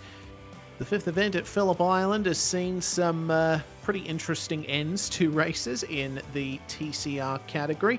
2-litre tourers, though, going to Damon Mulqueen in both races. It's a bit more open in the V8 category, which is coming up right now. Once again, it's me, Reese Gardner, with Dan Yeaman in the commentary box and Jay Kennedy on production. This is what we've got for the V8s. 3 races tonight, apart from 2 for the 2-litre tourers, and they're all 14 laps in length. A reverse grid for race 2 as well, Dan, which should provide some yummy chaos on this very fine dish of a night. Yeah, well, we didn't need reverse grids to to have things go a bit crazy, as it were, in the 2-litre tourers, but we don't have any pit stops, I guess, to exchange for that here in the V8. So that reverse grid is going to have to do it for us here, as qualifying has just got underway here, just like our 2-litre tourers. 10 minutes, hard cut due to the heat format, so drivers are going to have to be mindful of getting their best laps in before the timer hits 0. And of course, with the way the timing line works here at Phillip Island, these drivers have just completed their out lap and coming around to start their flying laps now, despite the fact that we have times up on the board. They're not representative of true pace. So Dan Stevens, the first driver who crossed the line and actually put the fastest out lap on the board here as well. Reese coming up through the hay shed now, as we've got Dan's fantastically, meticulously crafted as well Zoom feed with us here for this one. So you can actually see a little bit of a brake bias adjust there down by the shifter column as well. Dan seeming to go for the immersive cockpit experience, I would suggest, not so much the pure speed setup, because you don't necessarily want to be taking your hands off the wheel if you're into the pure speed set, but I do dig a setup that tries for maximum immersion on the sim. Yeah, absolutely. He would have needed a slight more rearward brake bias adjustment for the MG corner here. One of the corners that requires a lot of rotation. Of course, not as much rotation as you'd see in a 2-litre tourer. These cars are about as far from a 2-litre tourers as you can get, as Stevens sets the provisional fastest time in qualifying, immediately eclipsed by reigning champion Aaron Gilbert. Compare about 350 horsepower front-wheel drive to 600 plus horsepower in rear-wheel drive. These cars are a world away, and they go around this circuit very rapidly. We've got Jason Spriggs now at the top of the timesheets with a 127.69, the time to beat for everybody out there, including Tyson Hanmer, who's doing double duty tonight. Yep, just after saying I didn't remember if we'd be seeing him out on track, here is Tyson out on track in the V8. So good job me for completely flubbing that part of the interview here. Also pulling double duty. We've got the 27. Oh, it's his teammate there, apologies. Jamie Davis, the second of the Autoserve Racing cast, has had a bit of a trouble. Yeah, the driver who's on screen there, that's the number 91, is that there that we're tracking? Yeah, Josh King. It is Josh King, who's actually third of the Autoserve drivers, new to the series here tonight, and running under the Autoserve Endurance team name technically. Here is King. He comes across the line, but yeah, just with regards to the double duties, we've got the 27 of Lindsay Hobbs, also back out in racing, but also Brett O'Keefe. So actually make it those 3 there. Craig Mason make it 4 coming across from the 2-litre tours, and that will do us. The rest of the field gets to turn a lap in racing racing conditions here tonight, as the divisional pole sitter is now Jason Spriggs, number 14, Taipan Esports Machine. Was busy here on just last night, raced with the Kumho Tyres V8 veterans, and switches across from the ZB to the VF and got some good pace, it would seem, here as he leads the drivers to line at the moment here as we've crossed the halfway mark in qualifying. Yes, lucky 13th for a moment was Peter Pavlovich in the KFC branded machine. Across the line here will come 1 minute 29.027. That's not going to be an improved position, but a little bit of extra pace in that car than he initially envisaged. Meanwhile, Anthony Green down in 22nd at the moment. all over the curbs in the final corner, which you don't usually want. Let's see how this lap works out for him. 137.5, that was an out lap. 29.79 will put him solidly in that position there. 17th. My apologies, I'm still looking for positions on my timing screen. Stefan Adams, meanwhile, P20s, coming to the end of his lap, number 31. Let's see how he does. This is losing out on a couple of positions as drivers go across the line. 1 minute 31.7. And he'll want to be a little bit faster than that if he wants to try and break a little bit further into the top 20. Henry King, meanwhile, teammate to Aaron Gilbert, having to stick tight in the final corner with the car moving onto the racetrack. It looks like he's aborted that lap. King currently in 6th overall. Lance Childs as well, a driver who we've seen take some good results in this series so far. 28.3 does not match his fastest time so far. It's a very short session, this one, and it's open, so whether or not you get a good lap down, Dan, really depends on everyone around you.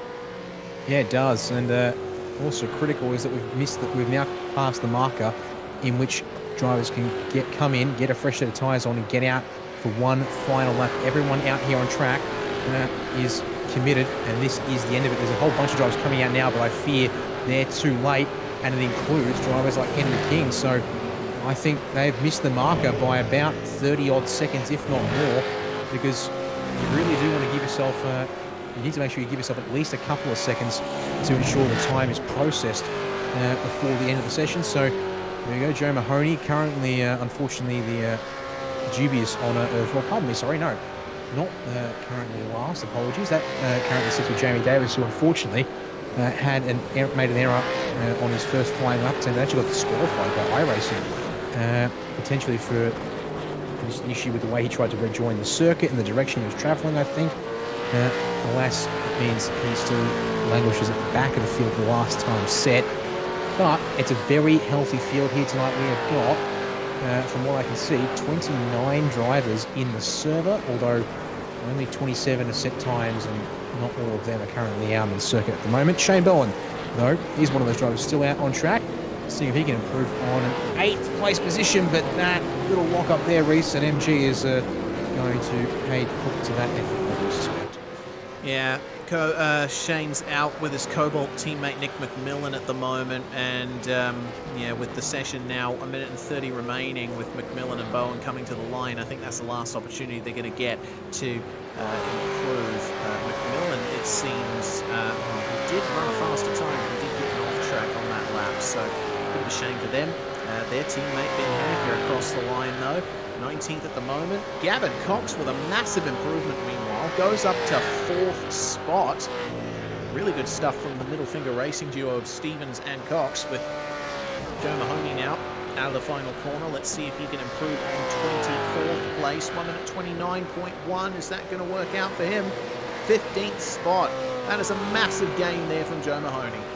There you go. Nicely done indeed. Matt Hayward on an outlap there, unfortunately, will not get time to convert that into a flying lap. So looking at the clock, 40 seconds ago, I said the last driver who's definitely getting across the line in time is Aaron Gilbert. He's defending series champ in the number 1 car, currently in 2nd place. Maybe McMillan in the 88 has just got enough time as well. He's coming up to Lukey Heights in the AS. Darren Crosby, that was a big old wobble there on pit entry, but testing it out. Perhaps Dan Stevens aborts this one in the number 3, so P3 is the best he'll go. Gilbert aborts as well, and there's Lance Childs rounding the final corner, the number 33 on an outlap. McMillan, possibly on an outlap, he aborts. Either way, he wasn't going to make it, so that will be the order for race number 1 as the clock strikes 0, and just like good old heat racing here, it abruptly ends the session. So we turn our attention to the grid race, and just like the 2-litre Tourer, is not quite as close as what we saw for that one there, but it is tight, and Jason Spriggs will have that pole position, but sharing the front row with defending series champ Aaron Gilbert. Daniel Stevens and Gavin Cox make it middle finger all row number 2 as they look to tackle this race. Then you've got Lance Childs and Stephen Varga Frogger Juice Racing and Sinji Sim Racing there on row number 3. As apologies there for small issue with the grid. We'll wait a second here to get through rows 2 and 3, and then jump on through to Henry King, Nick McMillan off of row number 4, with Shane Bowen and Dean Alessi Reese to round out your top 10 for race number 1 of 3 here tonight in the V8s. Yeah, 6th row is going to be Brett O'Keefe and Dion DeGraaf, with Darren Crosby and Peter Pavlovich starting 13th and 14th. Joe Mahoney, with that big improvement at the end of qualifying, starts alongside Matt Haywood on the 8th row, with Anthony Green and Craig Mason 17th and 18th. Tyson Hanmer is going to start alongside Ben Henniker to round out the top 20. There we go. And then looking back here, Stead Miller and Troy Sipple going to start out of 21st and 22nd. 23rd going to be there. Joshua King is sharing that 12th row with Stefan Adams in the number 31. Tim Nicol out of P25 is one of our drivers who unfortunately not setting or representing the qualifying time, sharing row 13 with Lindsay Hobbs. Jamie Davis, as I said, unfortunately disqualified before we get a proper lap in. Might be sharing that row with James Allen. We're not sure if he's taking the start of this race. With Sean Slater, the 29th and final race car in the session. Brett Loxton standing by in race control. Ben Christensen in the safety car as we're awaiting the timer to hit 0 here. Hopefully any moment now as the drivers get ready. We are missing a couple of people on the grid though. No Lance Childs from P5. No Troy Sipple from 22nd. Tim Nicol 25th as well, missing James Allen in 28th. Nevertheless, that's going to be 28 drivers who go green, but a couple of rough starts in the middle of the field as we try and get underway here, Reese. Front of the field, though, is going to be a drag race between Spriggs and Gilbert in turn 1, and Gilbert nose ahead as we head into the first corner. Wow, that's an incredible start there. Gilbert already back into the lead, and the middle finger duo is now split by Lance Childs. Oh, take it easy through the first turn, everybody. We saw, I think it was Craig Mason who had a bad run, and Tyson Hanmer is around there at the back of the field with Jamie Davis too, his teammate. That's a big shame for those two cars. Looks like Stead Miller was involved too. As into turn 4 they come. Nice and clean at the front. We see drivers trying to give each other a bit of room. Daniel Stevens under attack from Lance Childs. It looks like the number 33 is just going to get it on the edge of Siberia. Stevens spins the wheels up and now brings himself under attack from Stephen Varga and Henry King, who wants to get up to the front to help his teammate. Yeah, he will certainly, even if it's not help, it's actually go and challenge Gilbert there, but what a lap 1. Lance Childs, apologies there to Lance. From what I could see on my timing, he didn't look like he was going to make the grid, but he was certainly there. He's now certainly in the number set, up a spot to 4th as we look further on back here at one of our Simwax cars, number 20 there, and Dion DeGraaf is scrapping with Brett O'Keefe for that OKMS Media and Graphics Commodore, having jumped out of his number 22 Kenlo Veloster, puts that 22 on the side of a VF Commodore. As they run down the front straight and then on board here with Darren Crosby in the 66 M1 Racing machine. Lean on into turn number 1 here, chasing down the Cobalt Racing Falcons. There's trouble up ahead. I think that's Daniel Stevens in the dirt through turn 1. Had to gather it back up. He's now side by side with Stephen Varga with the exit Southern Loop. As DeGraaf's just had a moment on the exit of Southern Loop. Further on back as well as going to allow O'Keefe to get a nose ahead through Stoner as these drivers file on through this fast left-hander before we hit up the hairpin at Miller. And a lot of lock brakes, a bit of side-by-side action, but clean in the front half of the field. We still have to go! Matt Haywood around, and he clips, I think it's Dean Alessi in the 34. The car has got King and Stevens going at it further up the field race here. Yeah, so Alessi continues on from that, though he does have a bit of damage. There are your battles for 4th, 5th, and 6th, or 6th, 7th, and 8th, I believe. Patient Alessi. Yeah, Alessi's not having a good run here. That contact has really put paid to his night and just avoids cleaning up Sean Slater, who has made up quite a few positions. He's in 21st and started dead last. That shows you what staying out of trouble gives you. Unfortunately, more trouble for Dean Alessi, and allows Miller and Adams by as we finally reach the end of lap 2 after what looked like a whole race's worth of action. And look at Daniel Stevens here trying to get it done. He's trying to recover. He had a bit of a scrappy start to this race, off at turn 1, and then further troubles through Miller and Siberia. A bit further back, the fighting is even better with Joe Mahoney trying to fend off Troy Sipple and Lindsay Hobbs. Joshua King, meanwhile, off at turn 1. Unfortunate there. But that's far away from what these guys are going to be worrying about. Aaron Gilbert has not been able to get away. Spriggs and Cox are right with him. And that's something that we haven't seen too much of, Dan. Aaron Gilbert has traditionally been miles ahead of everyone else. Yeah, I mean, in saying that, I think I've seen this year a little bit better pace from the MFR pairing of Cox and Stevens, who, for those who have been watching the broadcast, including last year and through this year, will remember that there were moments where the MFR cars showed a moment there, as we see on board with Stevens actually looking to try and get past Stephen Varga. Bit of a brake adjustment, gets a bit of opposite lock in through MG here. But he's now on the outside for turn 11. We'll have to tuck back in for turn 12. And, having all kinds of trouble. Just enough marbles there. And thanks to the heart rate monitor he's embedded into his Zoom feed. He's in you drum see and here, bass that was territory. definitely a moment for Dan.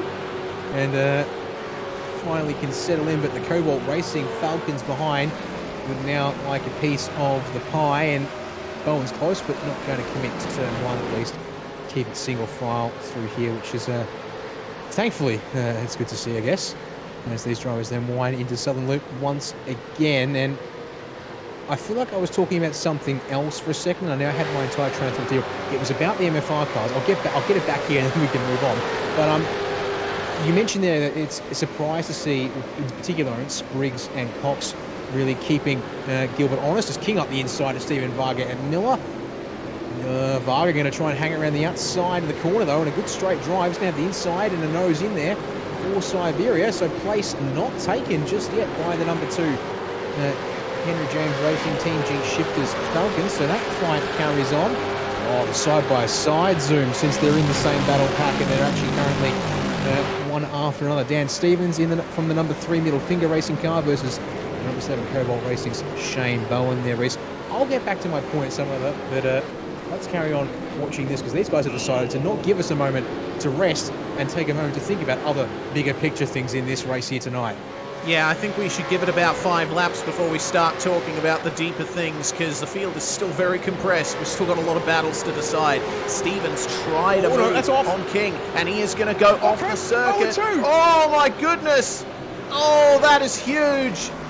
Bowen sideways on the inside. He's off the racing line, so that should be okay.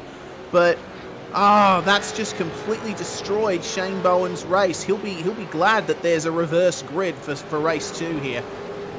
Oh man, the fact that I just saw it was on Stephen's Zoom feed that he had a moment there, and then we see him in the picture because we're tracking Bowen on the cameras there, and then unfortunately Bowen goes around in sympathy there. So my word, dramas abound. And then we've had something happen to Dion de Graaf at turn 2, but we're going to go to the first of our replays for tonight.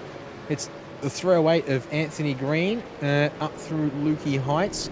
Oh no, runs it in deep, and just like Craig Mason, no, not quite like Craig Mason, thankfully, Reese. He'll keep that 308 VF out of the walls that time. And then here are the spins at the final corner. Well, Stevens runs wide, but it's just the tiniest bit of dirt on the right rear. Reese, thankfully for Shane, he keeps it out of the walls and just loses all the time from pulling it up and having to wait for the field to go by. Yeah, looks like problems continuing here for Nick McMillan, who already is having a bit of a rough time. It was McMillan that Dion de Graaf called out to race control for, because he went a bit wide in turn 2 when de Graaf was on his outside. So yeah, the Cobalt car's not having a particularly good run at the moment, but the battle for the lead is continuing here. And of course, there's no pit stops in these races, so it's all going to be decided by what happens out on track. at the moment, it seems that Jason Spriggs and Gavin Cox are giving Aaron Gilbert a hell of a race. Henry King, though, finally managing to make his way past Stephen Varga, and Daniel Stevens, despite his trip through the gravel in the exit of the final turn, staying with them. An interesting point to make there. I feel like the exit of the final corner is one of the few spots where it's better to have all 4 tyres off the road than just your outside ones, and dear, that's a bit of a problem there for Darren Crosby. Probably potentially an incident with one of the Simblacks cars there. Looked like De Graaf, but we'll have to wait and see on that one. Spriggs still giving Gilbert all the pressure in the world, but we look at King here. Yeah, King trying his best to keep Stephen Varga behind. And middle of the road, but looks like Varga not quite able to get the move done. King positioning his car very well. And out of the final turn, they're going to come very shortly. We'll see if they manage to keep it off the grass. It's just a slight lift through the final corner in these machines. And yeah, it seems like things are all right for the time being, but turn 1 comes up next, and the slipstream is on here for Stephen Varga. He wants that place back from Henry King. It's not going to happen this time. King will protect the inside before Southern Loop again. Stevens right on the back of both of them. Yeah, it is a tight group of drivers here. Oh, look at that there. King wobbles, Varga a little bit, but Stevens, one of the bigger ones of the group there, it seemed, as they work their way through Stoner. Varga's going to show the nose edge, going to throw it up the inside here. Under brakes, King respects the lunge, doesn't turn down or cut them off, and we keep this good racing going here as we come towards the end of the opening half of the night's action. And this is great stuff to see here, that we've got the respect between these drivers. I think King also playing that long championship game somewhat this year again. Not quite getting the qualifying result I'm sure he would like, and now having to do it the long way. And especially given that his teammate Aaron Gilbert has had a perfect start to his V8's season 2023 race, with perfect scores at both of Montreal and Sebring, as that's another place loss for King. So despite a strong start, all of a sudden has dropped back a couple of spots on lap 7 here in particular.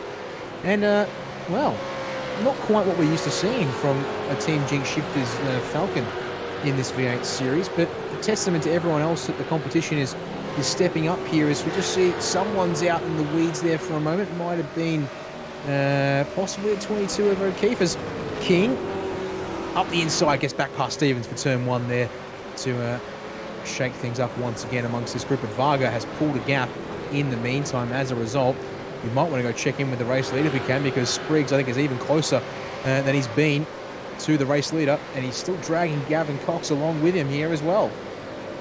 Yeah, the top 3 tight through Miller Corner. Gently does it on the way in, especially when it comes to Siberia. Try and hug the inside, but it doesn't matter too much if you get middle of the road.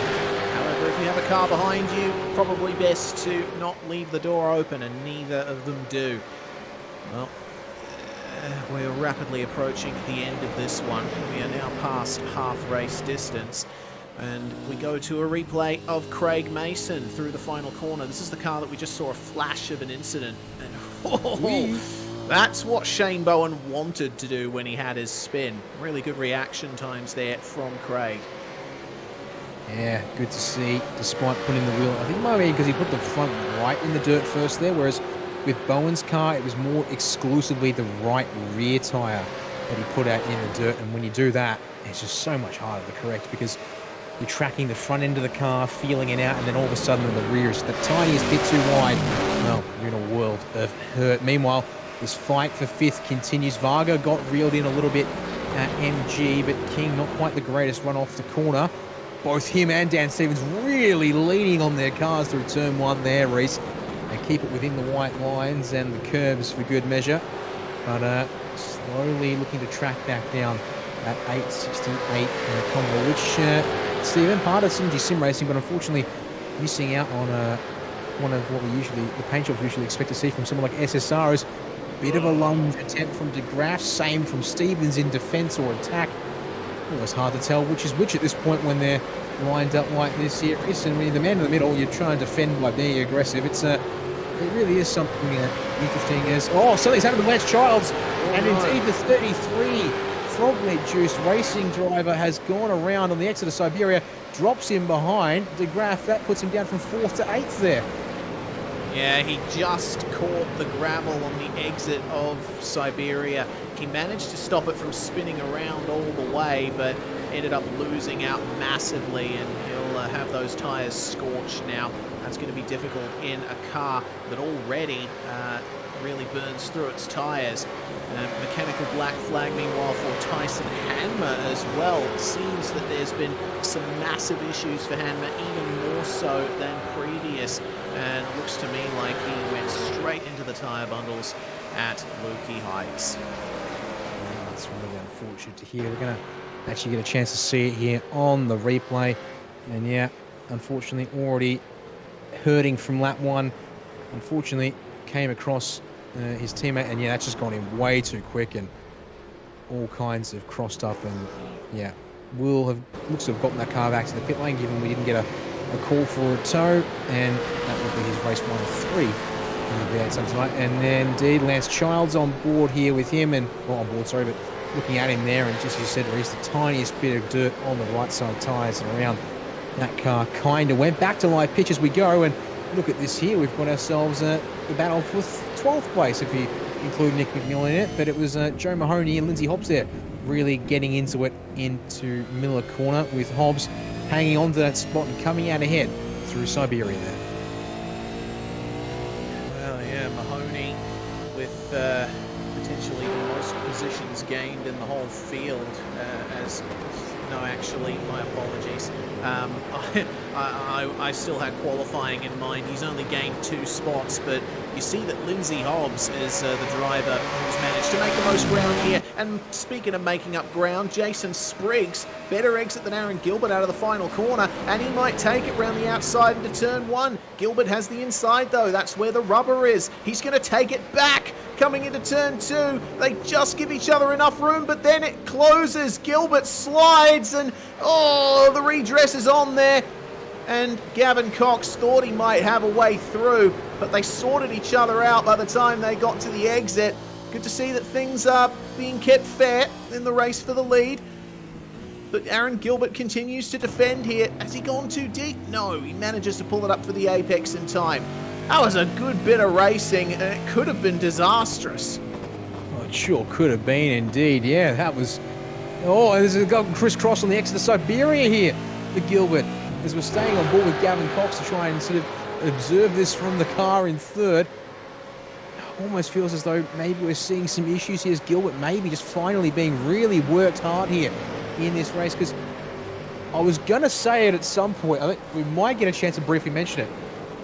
Gilbert's had some times in previous years too, where he's been challenged early on, but it's been his consistency that has seen him pull away, as they've got Henry King and Dion De Graaf and Dan Stevens fighting. I've just seen Joe Mahoney and Nick McMillan come together on the entry to Lukey Heights. All of a sudden here, lap 11 of 14, it's not just fireworks, it's literal bombs have gone off, because we've got Sean Slater on the exit of Siberia there as well. It's still on for the lead as Spriggs to the inside this time for turn 1. Lunges up the inside here, Reece. He's going to take the spot and cover off Gilbert before Southern Loop. And he keeps the door open actually to turn 2, but he's able to swing back down without any overlap. New race leader. As King's got an attack from Stevens at turn 2. He's going to get involved, and Childs is clipped as King tries to gather it up. Goodness, it's all gone off there in that battle. Yeah, King, he just caught the gravel off the curb, and yeah, that was incredible there. And Lance Childs onto race control for that, but I don't see what race control could potentially do about that. King was just out of control. Yeah, that's a rare error from someone like Henry King, to be honest, because he's usually looked really calm and under composure. For a second I thought maybe it was their contact with Dan Stevens, but no, as you said, just got the gravel on the right side. He's actually pulled off to the inside of Miller Corner. As he potentially limping that car back. Oh my goodness, the mechanical black flag roster is substantial, but only involves cars that we've already seen involved. Obviously, the number 18 of Tyson Hammer, who's already out of the race. But yeah, the 36 of Joe Mahoney, the 39 of Sean Slater, and the 88 of Nick McMillan, all inflicted with the dreaded meatball flag, as it were. As we're coming to the line, 2 laps to go. Spriggs has pulled 3/4 of a second on your so far undefeated driver this year. Might we just finally see the end of that streak as we head to a replay to try and break all of this down here, Reese?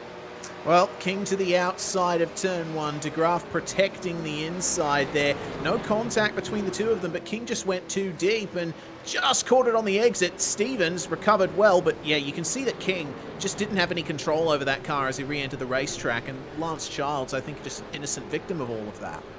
Yeah, it is hard to see that as anything other than innocent victim indeed. Henry King's had an absolute shocker of a lap as he tried to gather it back up, perhaps, just feel out how much damage he might have picked up from that hit. Still no mechanical black flag for him, but he was in the grass a lot of the lap there, which made things pretty rough. Speaking of Lance Charles, he's rejoined the circuit in 12th. He's looking to get past Troy Sipple, who's trying to cover the inside there for Miller, but is forced to give it up, leaves the car with the inside. The Childs is more than happy to take off him there, and Darren Crosby in the number 66 M1 racing machine would certainly like to go by the 17 as well, as they've got a lap and a half left in this opening race of 3. As these drivers really pushing each other to the limits, it would seem, let alone themselves.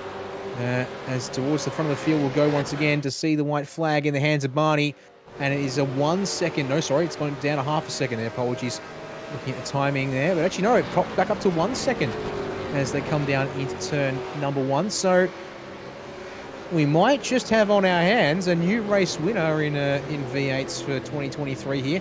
Although, it kind of feels like a never say never moment, really, with the way this race has popped off in the second half here, Reese. But front of the field being a bit more tame than the rest of the field, per se. Oh, yeah. Yeah, you can say that again.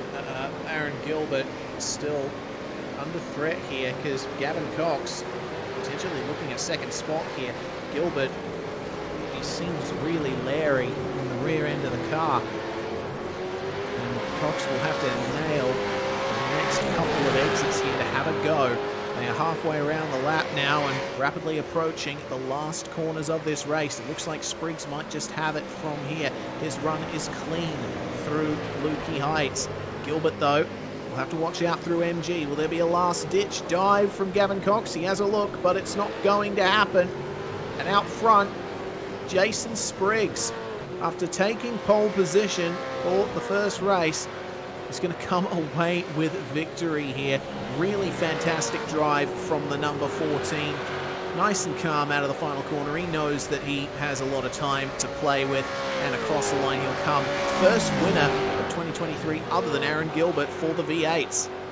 Yeah, that is great to see. Able to convert that pole position. Had to do it slightly harder than he would have liked, I'm sure, with Gilbert getting the better launch, but nevertheless, excellent pressure drive there from second to then take the place away with some good hard racing at the end of it all. Was a small bit of trouble there at the end of the race for Anthony Green. Will put him back in 18th place, just behind Henry King for a moment here as they round the final couple of corners to get their first race of 3 for the V8s complete. And definitely a few drivers back there who would hoped that one had gone better, but with that, we can now quickly look at the race results, and then remember to completely invert this grid results to set the grid for race number 2. And how about that?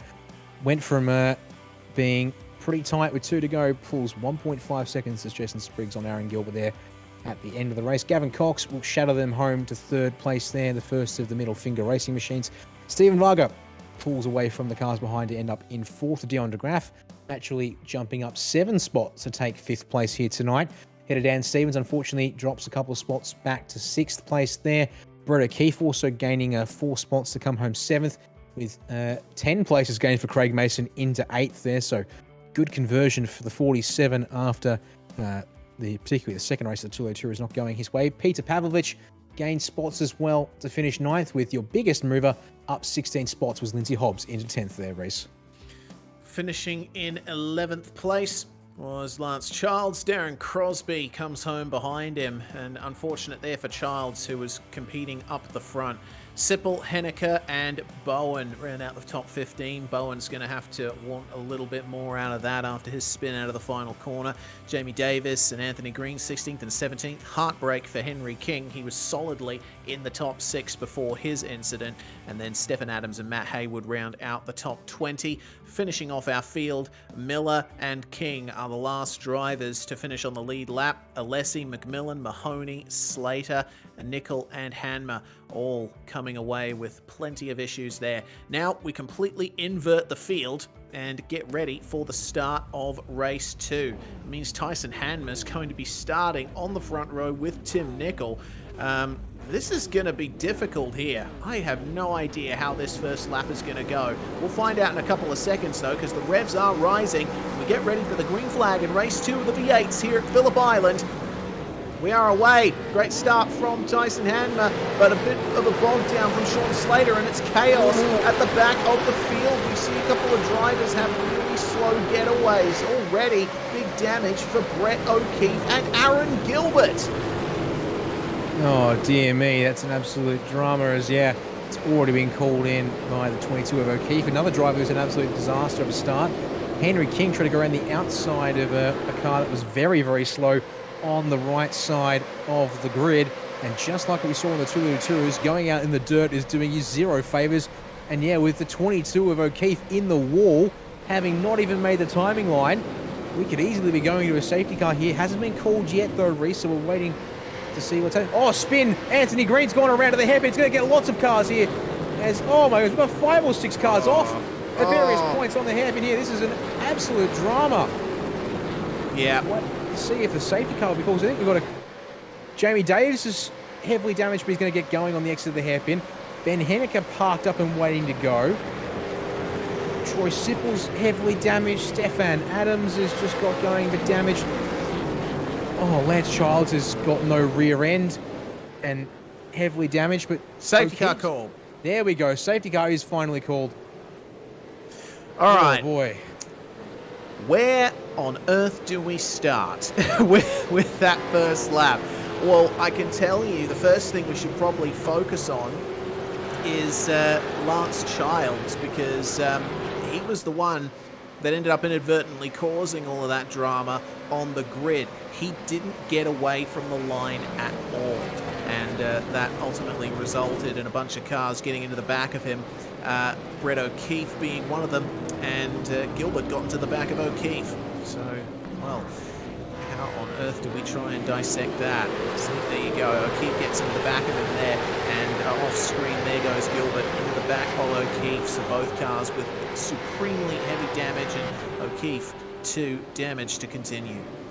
Oh dear me. Yeah, and we've just been told, after finally being dethroned in race number 1, Aaron Gilbert joins the list of drivers in the mechanical black flag. That restart, or the race startup always once again here on board with your number 1 driver. We saw him get into the back of O'Keefe, and just nowhere to go, Reese, as O'Keefe is hit and then comes across to the pit wall there. Man, oh man, hoping for the whole shot there, but unfortunately when it's sheet metal and plexiglass on your right side and concrete on your left, there's not much of an option when all of a sudden one of those cars makes its way across in front of you there. And that will mean that is your first retirement, I believe, for Aaron Gilbert in quite some time in the V8s. As on board with Anthony Green to continue the replay reel here, Reese. Yep, so this is Anthony Green, turns around the number 92, and then spins himself on the exit of the hairpin, and that just causes further chaos as everyone behind piles in. Wow. Well, that's reverse grid races for you. And, well, thanks to that and the incident on the start-finish line, we are now behind the Porsche Cayman. And if this was a race with a pit stop required, then you'd say that there'd be potential for drivers to advance forward through strategy, but that's not going to happen. There's no pit stops required in this format, and the races are too short to really justify it anyway. This is how things look for most positions gained at the end of that first salvo of green flag racing. Just one lap, and Dion de Graaf and Steven Varga gaining 17 places each. Jason Spriggs, who won the first race, up 16. Gavin Cox up 12 and Shane Bowen up 8. So those are probably the only drivers really having a good race so far, apart from the guys up the very front of the field. Yeah, and well, we'll just see here. Can advise you, Aaron Gilbert has gotten out of the pit lane as the last driver on. In fact, how's this for fun things? The safety car is currently scored as being on the lead lap of the race here, Reese, because it got out ahead of the leaders before we got to the end of lap 1 here, as O'Keefe has finally given permission to tow, and unfortunately that will end his second race. Lights might have just gone out there on the safety car, so I think we might get a hint here that we'll finally get back to racing at the end of lap number 3. And I was just going to say we can have a look at the gap to Ben Christensen, but because he's in a different class of car, it looks like our overlays, unfortunately, are going to play some funny buggers with us. But yes, he has just come out technically on the lead lap of this race, and Aaron Gilbert is the last car actually in this race and not on the, well, needs to catch the field. Aaron is currently rounding. Okay. Yeah. So everyone from 21st on back have made a visit to the pits, as we've heard. And an early pull away for the safety car here on the exit of turn 4. So Hanma has to maintain the pace here all the way towards the end, allow a bit of a chance for drivers behind to catch back up. It looks to me like Aaron Gilbert's still in the pit lane here. I'm back down the pits. Oh yeah, back down the pits. There's still no front end on that car. Brett O'Keefe, I think, confirmed retirement. Stephen Adams, Joshua King as well. Troy Sipple is the last running car in the train, a lap down, just making his way through the hairpin now. Hobbs just coming up to the back of the train as well. But they're not going to get much time to get back up to that train because they're about to head out of the final corner. Safety car in the lane, and Tyson Hanma will control the start here. The rest of the top 5 moving as close as they can to the number 18. Matt Haywood in 3rd place is the driver who's gained the most spots there, from 12th up to 3rd, and he's already looking for it here. Up the inside of Tim Nicol on the exit of the final corner. There's overlap, but you can't actually pass until the start-finish line. There we go. We are back racing, and Tyson Hanma leads. It is a 3-way battle for second, with Nick McMillan trying to find a way through the middle. Not going to happen, as the door is promptly slammed shut in his face. Very deep for Sean Slater as well, who didn't have a good race last time out. He is up into 5th spot and looking at 4th as Tim Nicol runs wide out of turn 2. Yeah, the pressure there to try and hold the spot has not worked at all for Nicol. And Aaron Gilbert opting not to come back out in this race so far, so is going to go for extended repairs here. Maybe just taking a moment under safety car. As Slater now the outside of Miller Corner has lost a couple of spots in all of this one here. You've still got the drivers who finished in the front of the field in race number 1. Craig Mason has almost gone off, or does go off, but rejoins the circuit right in front of the MFR duo of Stevens and Cox. And somehow we don't have any more contact. I should say we've got our race 1 winners and podium getters and front finishers. They're trying to still get their way through this field because they haven't had a chance to fully sort this one out. We're now on lap 4 of 14 as go on board at the front of the field. Hanma still leads the race, but now under some serious pressure from Haywood. Tim Nichols just dropped in behind De Graaf, and then back at MG we've now got Craig Mason losing a spot. I think Jason Spriggs. There's spots being lost here, there, and everywhere as drivers are trying to make gains where they can, but we've also got drivers trying to mind their own business and get on with racing, because look at them here, 2-3 wide down the start finish line straight after a race restart. It is everyone's everyone playing for their own bit of the racetrack, and look at that there. Oh, Haywood, what a move. Around the outside of turn 2, gets it done nice and cleanly on Tyson Hanma, and this will be a great opportunity for Haywood. He'll try and get away as much as he can as Joe Mahoney's off at turn 2. Got to be careful on the rejoin. Here we come into the hairpin once more, and Hanmer late on the brakes, has a look at getting that position back from Haywood, but it's not going to happen this time round. McMillan and De Graaf complete your top 4 as, oh, there's a spin for Shane Bowen out of the hairpin. He's off the racing line, and he has to roll back because there's still so much too wide happening. Careful, Shane! Careful, Shane! Oh, Hennick is going around as Lordy. well. Number 13, that's one of the teammates in Cobalt Racing. And it's basically taken Lindsay Hobbs with it as well. Dan Stevens on the exit of Siberia as well has also come into some trouble here. Up jumps on the radio. Oh my word.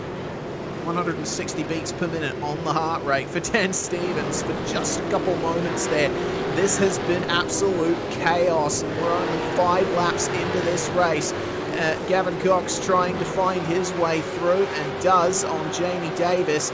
And now we see Lance Childs still missing his rear wing, working his way ahead of him. On board with De Graaf, meanwhile, looking at 3rd spot here. Nick McMillan on the brakes into turn 1. The fastest lap for now belongs to Matt Haywood. Once he got into the lead, that was it. Good night, sweetheart. Lance Childs under threat behind these guys. Gavin Cox gets by him and moves up a position into 12th. Here is that fight. And goodness me, where would you put a car in this situation? Anthony Green, oh, gets a little tap there from Jamie Davis, and then a little tap for Dan Stevens from Davis. Stevens recovers it again. The amount of recoveries that Daniel Stevens has had to do in this one, you'd think, why wouldn't you just park it at that stage? Because it seems like everyone's out to get you. Oh man, it's been a wild race. Them two.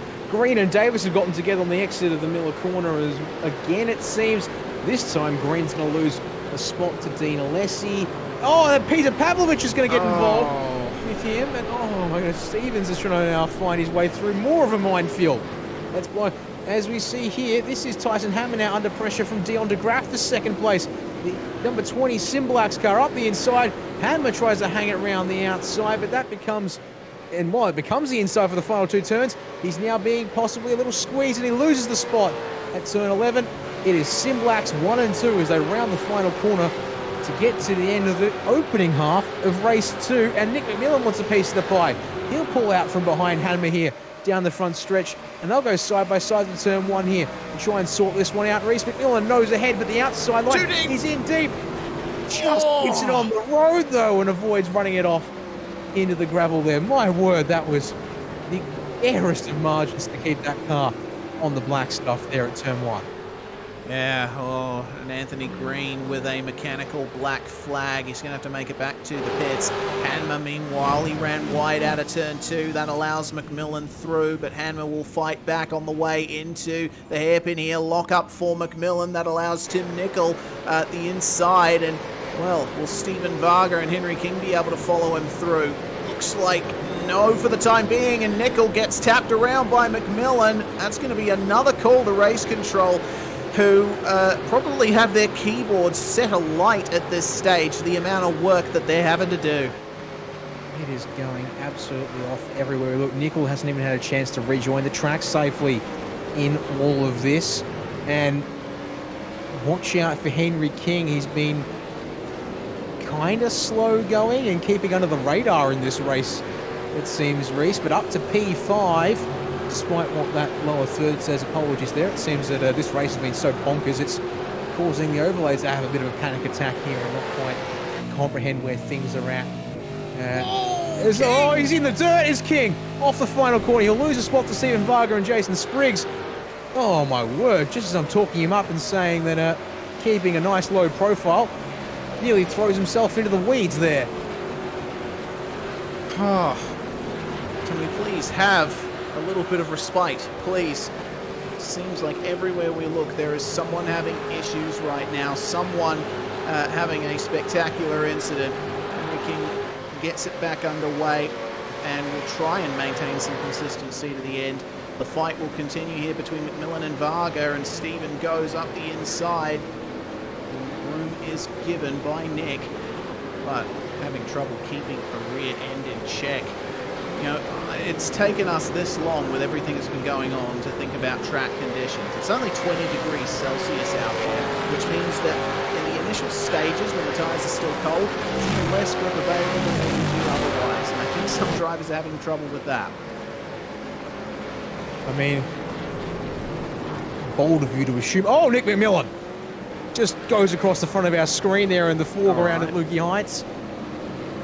Completely breaks the chance I was going to say about, well, bold of you to presume, Reece, that I'm even thinking about the conditions on track in sim at the moment, because the amount of dirt they're bringing back onto the circuit at this rate is probably not helping the track condition, to say the least. But McMillan gets going again, but now back down in 12th position for the 88 after being in a position to threaten for third not that long ago. In fact, barely, what, 2 laps? Or was it 1 lap? I honestly can't even remember. We've got our cameras bouncing around every which way to try and keep up with all of this here. As we check back in with the drivers for third on back, it's Tyson Hanmer from Stephen Varga now, who's looking to try and challenge him, but a pretty sad-looking front end for the 868. Jason Spriggs looking to turn things around. Well, not turn things around, convert the race 1 win into a reverse grid stunner, but he's currently 6.6 seconds off your lead. As you see in the background, Craig Mason's made a move up the inside of Sean Slater at Miller Corner. Gavin Cox wants a piece of that too there for the 39 of Slater as they work their way off Siberia, but no extra changes there that time, Reece. Yeah, no extra changes, and thank goodness for that. We needed a bit of a break from saying, oh, this person's had an issue, and this one's had an issue, and this one too. And just as I say that, contact between Tyson Hanmer and Stephen Varga through MG. And I think Jason Spriggs is thinking, all right, let's sort this out, guys. I'd like to make my way through and try and make an impression on this top 2, this Simblax 1-2. That is miles ahead of everyone right now. The gap is about 4 seconds and change back to Tyson Hanmer right now. Spriggs, the run! 5. Oh, no, not 3 wide, please, no. Oh, okay, thank you. Right, so Tyson Hanmer ends up moving off the podium back down into 5th spot. Varga's going to try and hold on as much as he can here. But I think with the pace that Jason Spriggs has, and the damage that Varga's carrying, sooner rather than later, we might see Jason Spriggs on the podium, and Varga, you can see, is losing out a little bit in terms of straight line speed and goes deep into the hairpin for good measure. Spriggs will line it up, but no success so far. Oh no. I don't know if that was potentially giving the help. Nope, just unfortunately lost it all by himself under brakes there. No assistance required. But well, what was more telling to me there, Reece, with Varga here and Spriggs, was that Varga let the car hang out to the right side through Stoner Corner, already thinking defensively is the 868, rather than trying to commit to an all-natural line under brakes, at least, for Miller, and locking the brakes a lot here too. So if Spriggs can get a good run here off 11 and 12, he should be a shoe-in for another run into turn 1 as we go on board from the rear wing, or actually the roof almost. And look how much more narrow the entry is for Spriggs. Gets it in towards the apex a little better. Here comes the slipstream now, but it's gradual to start as we come across the start finish line. Now he's closing, but that's easy set up, and my word, the speed difference climbing down the straightaway there. Possibly a bit of damage, as you said there. Well, there is a lot of visual damage. Presumably a bit of engine damage to Varga's car. He's actually not done with the move. Wants to force the issue at Southern Loop, but no, Spriggs, nose head and nose clear, will now lead this group of 4, with Henry King rejoining the fight after all this scrapping here. With 4 laps to go, less than that now that they've crossed the line, as Varga again swings out to the middle of the road, attempts to threaten for the place, but I think now Spriggs should have this one done here, as long as he looks after his car and focuses forward from here on out. Righto. We are approaching 3 laps to go in this race, and Spriggs has managed to get back onto the podium, but that Simblax pair up front, they're just too far ahead for him to make an impression unless there's another safety car. And even then, take it easy, Matt Haywood, even then, if a safety car were to come out now, the race would probably be done by the time it came in. So I think this is how things are going to settle in terms of the top 2 at least, and Spriggs' ability to catch up to them. He's not able to get away from Steven Varga all that much, and whatever aero damage that Varga's suffering from will be slightly negated. A little bit of slipstream from car number 14. Hanma, meanwhile, he's done really well to hold on to positions in the top 5 so far, but Henry King, with damage, is starting to gain on him, and in the slipstream, he doesn't quite get close enough for a move into the first turn. Gavin Cox is still there as well. This top 5 could look different come to the end. Matt Haywood and Dion DeGraaf just flying in formation up the front, and the Simblacks cars and their sponsors will definitely be liking this. Yep, it's been so orderly for these two. We haven't had a chance to give them the airtime they would like as King to the inside of Hanma. By the time they get down the middle corner, it was the other. Oh, locks up, and no, Cox has gotten into Hanma. Spins the 18 machine around. And unfortunately for Tyson, after such a great drive to recover in the 2 Turas, is now tumbling down the order in race 2 with the V8s. And had a shocker, unfortunately, in race 1, retiring early, and now finds himself way on down in 16th place. And with 2.5 laps to go on this one, yeah, it's just, that not quite as bad as race 1, but certainly had been able to hang on to his this front-running spot, and now it's all been thrown to something. Yeah, well, I was about to say he's just called race control's attention to that incident, so we'll see how that turns out. We still have a race to go in the V8s, though, with now 2 laps to go. Haywood and DeGraaf not getting each other's hair too much, just flying in formation, and it looks like Jason Spriggs has well and truly gotten away from Steven Varga now, barring a mistake from Spriggs, which we have yet to see tonight. That looks like that's the podium locked in.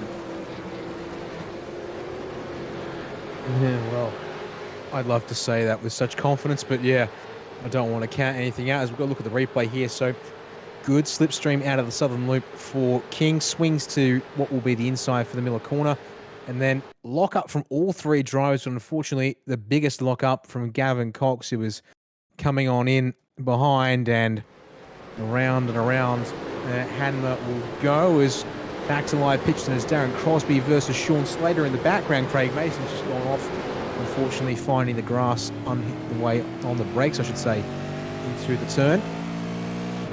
As Slater and Crosby carry on the duel there. And the number of drivers who are now most definitely weary and wounded is high, to say the least, at this point of the race. Check back in. Shane Bell in there for a second. He has gained a spot since the start of the race. Was back in 15th when we got green. But thanks to the up and down of this one, has only made his way up to 14th for now. But that could be a valuable starting spot. 7 rows back in this field, though. I guess it's anyone's guess what that'll mean, as King's lost a spot to Gavin Cox with the slipstream in turn 1. As the final lap has indeed begun. Racer now, Simblacks duo continue on their merry way at the front of the field there for a moment, but I think we might want to keep our eyes everywhere else, because there's a lot of fighting still to come, it seems. Yeah. Oh, never mind, they're fighting for the lead, it looks like, into Miller. Oh, yeah, they are. Matt Haywood defending from Dion DeGraaf. It looks like the Simblacks cars are deciding to put on a show here right at the very end of the race. Defensive again from Haywood. DeGraaf running wide in Siberia. Lines up the exit, though. Could this be a last-minute change for position between the teammates? Haywood has held on very nicely. Don't forget, though, that DeGraaf finished 5th in race 1, so he's got the pace advantage here. Looks like he's a bit too far back to get anything done, though. And they will come out of the last 2 corners, 1 and 2, as they have for most of this race, with all of the chaos happening behind them and plenty of drivers suffering issues. It really says it, really tells the story that these 2 Simblacks Falcons are 2 of the cleanest cars in the field. Formation finish for Matt Haywood and Dion DeGraaf. They take 1st and 2nd in race 2 at Phillip Island. Congratulations, guys, with Jason Spriggs coming across the line in 3rd place after starting outside the top 30. Steven Varga finishes in 4th, and Henry King will grab... Gavin Cox will grab 5th. What happened to Henry King? Well, he's pulled over straight away at the end of the race there. He lost the spot to Cox at turn 1 at the start of the final lap, thanks to the draft down the front straight. But yeah, yes. Lance Childs, as we kind of pointed out there, able to slip on by in the final lap of the race as well. I'm just going to have a quick back and try and figure out where the move. Oh, lovely move under brakes from Childs at Miller Corner, if we can get that on replay here. Beautiful little bomb up there, because yeah, Henry King comes across the line and straight onto the motorcycle pit exit there to finish that one up. As we will potentially go to the results here first. Yeah, we will go to the results here first and confirm the order of things for you after the second race of 3 tonight. 14-lap sprint felt like that was a bit of an absolute bloodbath, but nevertheless, Haywood from De Graaf makes it Simblacks 1-2. Had a Jason Spriggs in third there. Your race 1 winner converts with another podium, which will be putting a pretty nice smile on his face, I would think, for the round. Stephen Varga there, able to hang on to 4th place ahead of Gavin Cox in 5th. Lance Childs up into P6 ahead of Henry King, who we saw there fading slightly at the end for 7th. Darren Crosby just ending off Sean Slater there. Not much between those two at the end for 8th and 9th. And Dan Stevens, well, his Zoom feed didn't look all that happy, but he did gain spots to end up in 10th place all the same, and that should hopefully be a solid starting place for the final one here, Reese. It should. Same for Jamie Davis, who, remember, qualified 27th from 16th to 11th in race 2. So where can he go from here? Alessi, McMillan, Bowen and Mason round out the top 15. Wasn't a great one for Tyson Hanmer. He held on to that 5th place for some time before ultimately having contact with Gavin Cox and Pavlovich and Hobbs, Mahoney and Henniker, all suffering issues of their own to round out the top 20. Final driver on the lead lap is Stead Miller. We had Troy Sipple and Anthony Green both a lap down. Aaron Gilbert, he came out again for a lap or so, but the car was too heavily damaged to continue. Retirement 3 laps from the end. Same for Tim Nicol and Joshua King. And it looks to me like, Stefan Adams and Brett O'Keefe both with retirements on the first lap here. Oh boy, a huge race there. But we will round things out for race 3 after this very quick replay of how Lance Childs got 6th place from Henry King. And as you said, Dan, that was a pretty nice move up the inside at Miller. Yep. Came from a little ways back there, but King, it seems, not really going to be able to pressure that one there. So they're on the grid with 30 seconds, make it 20 seconds, I think, now, before we'll get this final race of 3 for the V8s. Our final race of the evening outright underway in a moment's notice. Of course, grid positions set by the finishing order of race number 2, so it will be the Simblacks cars of Matt Haywood and Dion De Graaf to lead off the front row, but Jason Spriggs getting back up into 3rd place from the back of the field here, Reese. Can he get a second win for the night? We'll have to find out here after 14 more laps of racing as the revs are up for the final time here in the V8s of Phillip Island. We're underway here. Couple of slowish starts there, including, it looks like maybe Dan Stevens having a bit of a shocker. And it's going to be De Graaf who gets the better run off the front row into turn 1. And Spriggs already looking for the inside. Contact between Childs and Varga, but both cars stay on the road just through turn 1 there. So the front half of the field gets through turn 1 okay. No, the whole field gets through turn 1 okay. So thankfully, that's not gone too badly there, as there's a lot of side-by-side through Southern Loop here on that one. Aaron Gilbert has made up 5 spots off the start of this race already, it's apparently, from near back of the field. Yep, from 24th to 19th in the space of 2 turns. It's first time on the brakes into Miller, and it's a lot of 2 wide, a lot of respect having to be given. Lance Childs trying to take 3rd place away from Jason Spriggs here as they come up to Siberia, but the inside line is going to be strong here on that one especially, but in general too, as they then work their way around. There we go, half a lap, and oh no, I'm sorry, the 24 instead has come undone somewhere early on the lap. He's now detached and at the back of this field. That the rest of them streak up through Lukey Heights for the first time here in race number 3, Reese. Well, a much more orderly start and a much more orderly lap 1, but don't tell that to anyone who's been around Lance Childs, because the number 33 has been very aggressive here on lap 1. Meanwhile, the fighting continues with Aaron Gilbert making up further spots. He just dispatched Joe Mahoney at MG and is hunting down Dean Alessi and Peter Pavlovich, who are going side by side through the final turn. And you see how much of an advantage that gives Gilbert. He's going to get both of them before turn one here. Find a little spot to the right-hand side. They briefly go 3 wide for an instance of a second. Peter Pavlovich now will have to fend off Dean Alessi into the first corner. They both managed to keep it on the black stuff. Nice to see, but not on the black stuff as I think a couple of people through the first turn. Was that just smoke from a couple of lock-ups? Looks like it.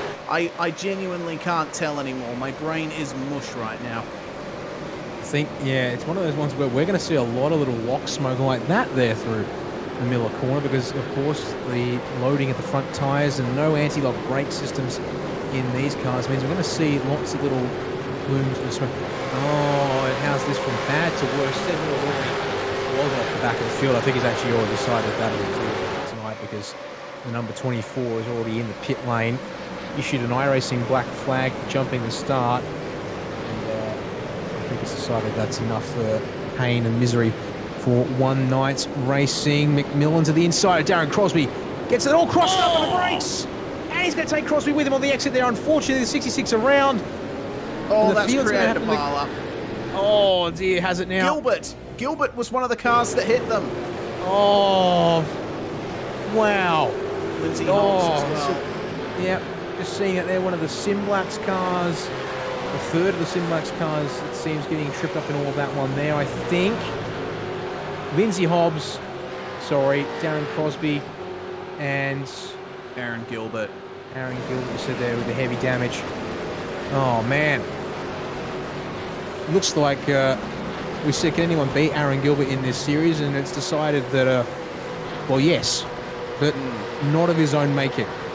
Tim Nicol, I think she's gone around the southern loop, but replay time, we're told, as yes, it is indeed. Tim Nicol, the first the race start was stable with a jump here. We're about to catch on the replay race. Yeah, he was creeping forward. Yeah, and that's enough there for iRacing to go, no thanks, slap on the wrist, mate. Here is the incident with the 88 and the 66. Spin on the inside, and that's just unfortunate. Gilbert and co came through. They were avoiding McMillan on the inside there, but went straight into Darren Crosby, I believe, who was stopped on the exit of MG. Yeah, the spun Crosby, that would make sense. Well, hey, if anyone can watch here, see real quick from my end. Oh, Joe Mahoney at a moment in the 36. He's gone around to the MG as well this time, and he's just off the racing line there. My word. Well, yeah, this has been a round to, I guess, regret to Aaron Gilbert, because what it will do is actually it should promote. I think Gavin Cox will come out of this round. Yeah, he will. He'll come out of this round the effective leader of the championship at this point in time. As you watch the field fly on through there for a second, as with a P3 start, Jason Spriggs hasn't really pressed forward here, it seems, just yet. So, Anthony Green's had how has he ended up going? That's turn 2, I presume, Reese, and we're being told replay incoming any moment now, but that was quite the trajectory. We're going to go back to on board with Aaron Gilbert there as he came among Nick McMillan and Darren Crosby. You can see they dodge, he runs, and then cannot even see Crosby, thanks to Lindsay Hobbs being unfortunately in between him and the 66 there, Reese. Yeah, managed to get back on track without further incident, though, and here's what happened to Anthony Green. And this is what happens when you get sent off at turn 1. You just go straight across the grass there, and so lucky that no one was coming up on him when he went back onto the track. That's the biggest danger of turns 1 and 2 here at Phillip Island. We did not see it for the time being. Well, Matt Haywood, after having won race 2, is playing pretty good rear gunner role for Dion DeGraaf here. It seems that Jason Spriggs has not been able to get by since the race really went off. Having said that, he's having a look at turn 1, but Haywood not giving him an inch here. Good defense. He is, yeah. It's bringing Gavin Cox back into the equation in a second here as they work their way down the front. Just Tyson Hanna slow on the front stretch there. No black flags or anything. Is he just gone wide at turn 1 at the final corner, perhaps? We'll find out in a second. I'll go find out too now. Oh, yeah, he has had a big moment loose. Started on the exit of turn 11 and then got a bit of extra help for good measure. Back to the replays. We're going to go, Reese. We're going to start with Anthony Green in the 3-way. On board with Peter Pavlovich. Looking back at Anthony Green there, indeed. Here we go. Yeah, oh, so, yuck. yeah, we'll keep him in the frame here. Keep an eye out for Green to re-emerge at quite Anthony a rate Green of requesting speed. a tow. Whoop, there he is. Meanwhile, whilst we're on replays, Anthony Green's off at the exit of turn, watching the inside of turn 1-2, and requesting a tow from race control. We might go to another safety car here, just like the final race 2-2 as it comes back out for the final race. And the safety car has indeed been deployed as we watch here. Tyson Hanna with unfortunately the lengthy excursion try and get that car safely back on the track at the final corner and has to scrub so much momentum in the process. But there we go. So Anthony Green by himself at turn 1 here. Yeah, he ends up on the inside of the track. He's rears in the dirt, pushing wide. Oh, ouch, right side, all of it gets a hit there.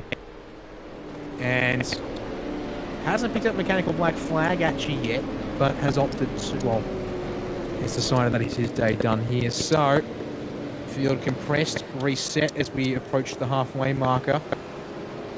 And now the Simblacks car is going to have to do it again with Jason Spriggs has been, I think, maybe just minding his car for now, I wonder.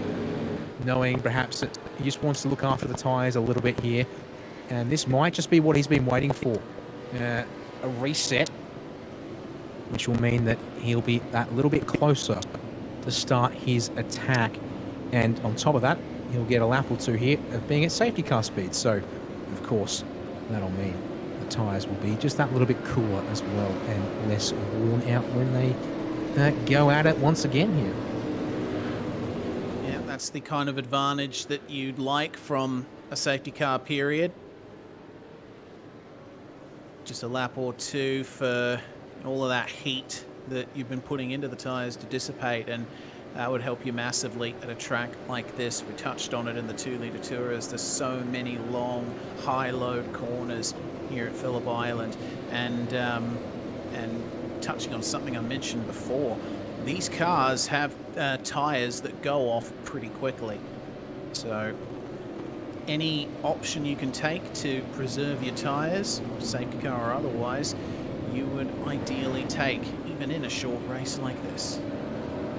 Yeah. I'm curious here, we actually had Shane Bowen on the radio asking if confirming pit lane procedure once again, and De Graaf will fake it towards pit entry there, but you'd be crazy to come in from the race lead in a race without compulsory stops. But I will be curious if there's anyone towards the back who maybe doesn't have anything to really lose. Say, and yeah, Nick McMillan's going to come to the lane here. And Shane Bowen, so the two of the Cobalt Racing cars are going to do exactly that. Take a little bit of short-term pain here to make for some longer-term gain. Ideally, Joshua King, also from the back of the train, going to take a fresh set of tyres here.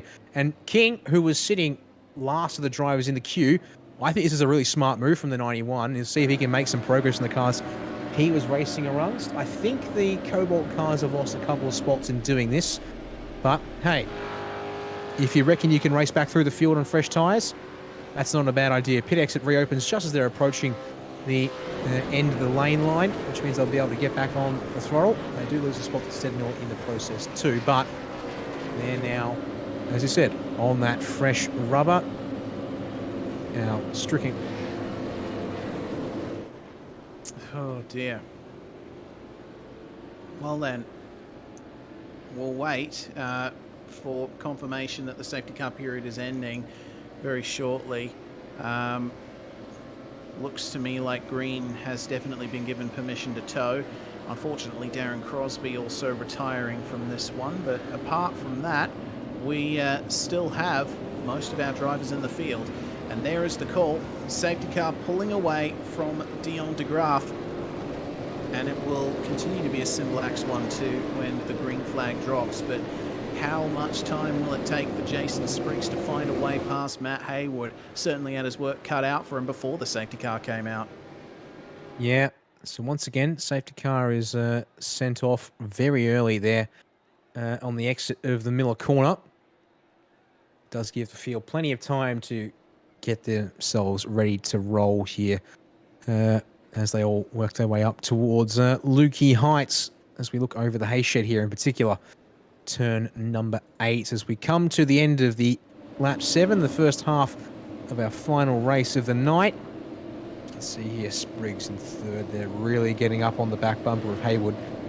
He does not want to give these Simlax cars an inch. Safety car has just hit the pit lane thanks to the alert sound. So now we wait to see when will DeGraff go. Of course, you normally don't want to go too soon, but he'll jump on the exit of 11 to try and, I guess, catch them unawares, and it seems to have worked here, apart from teammate Haywood going with him here.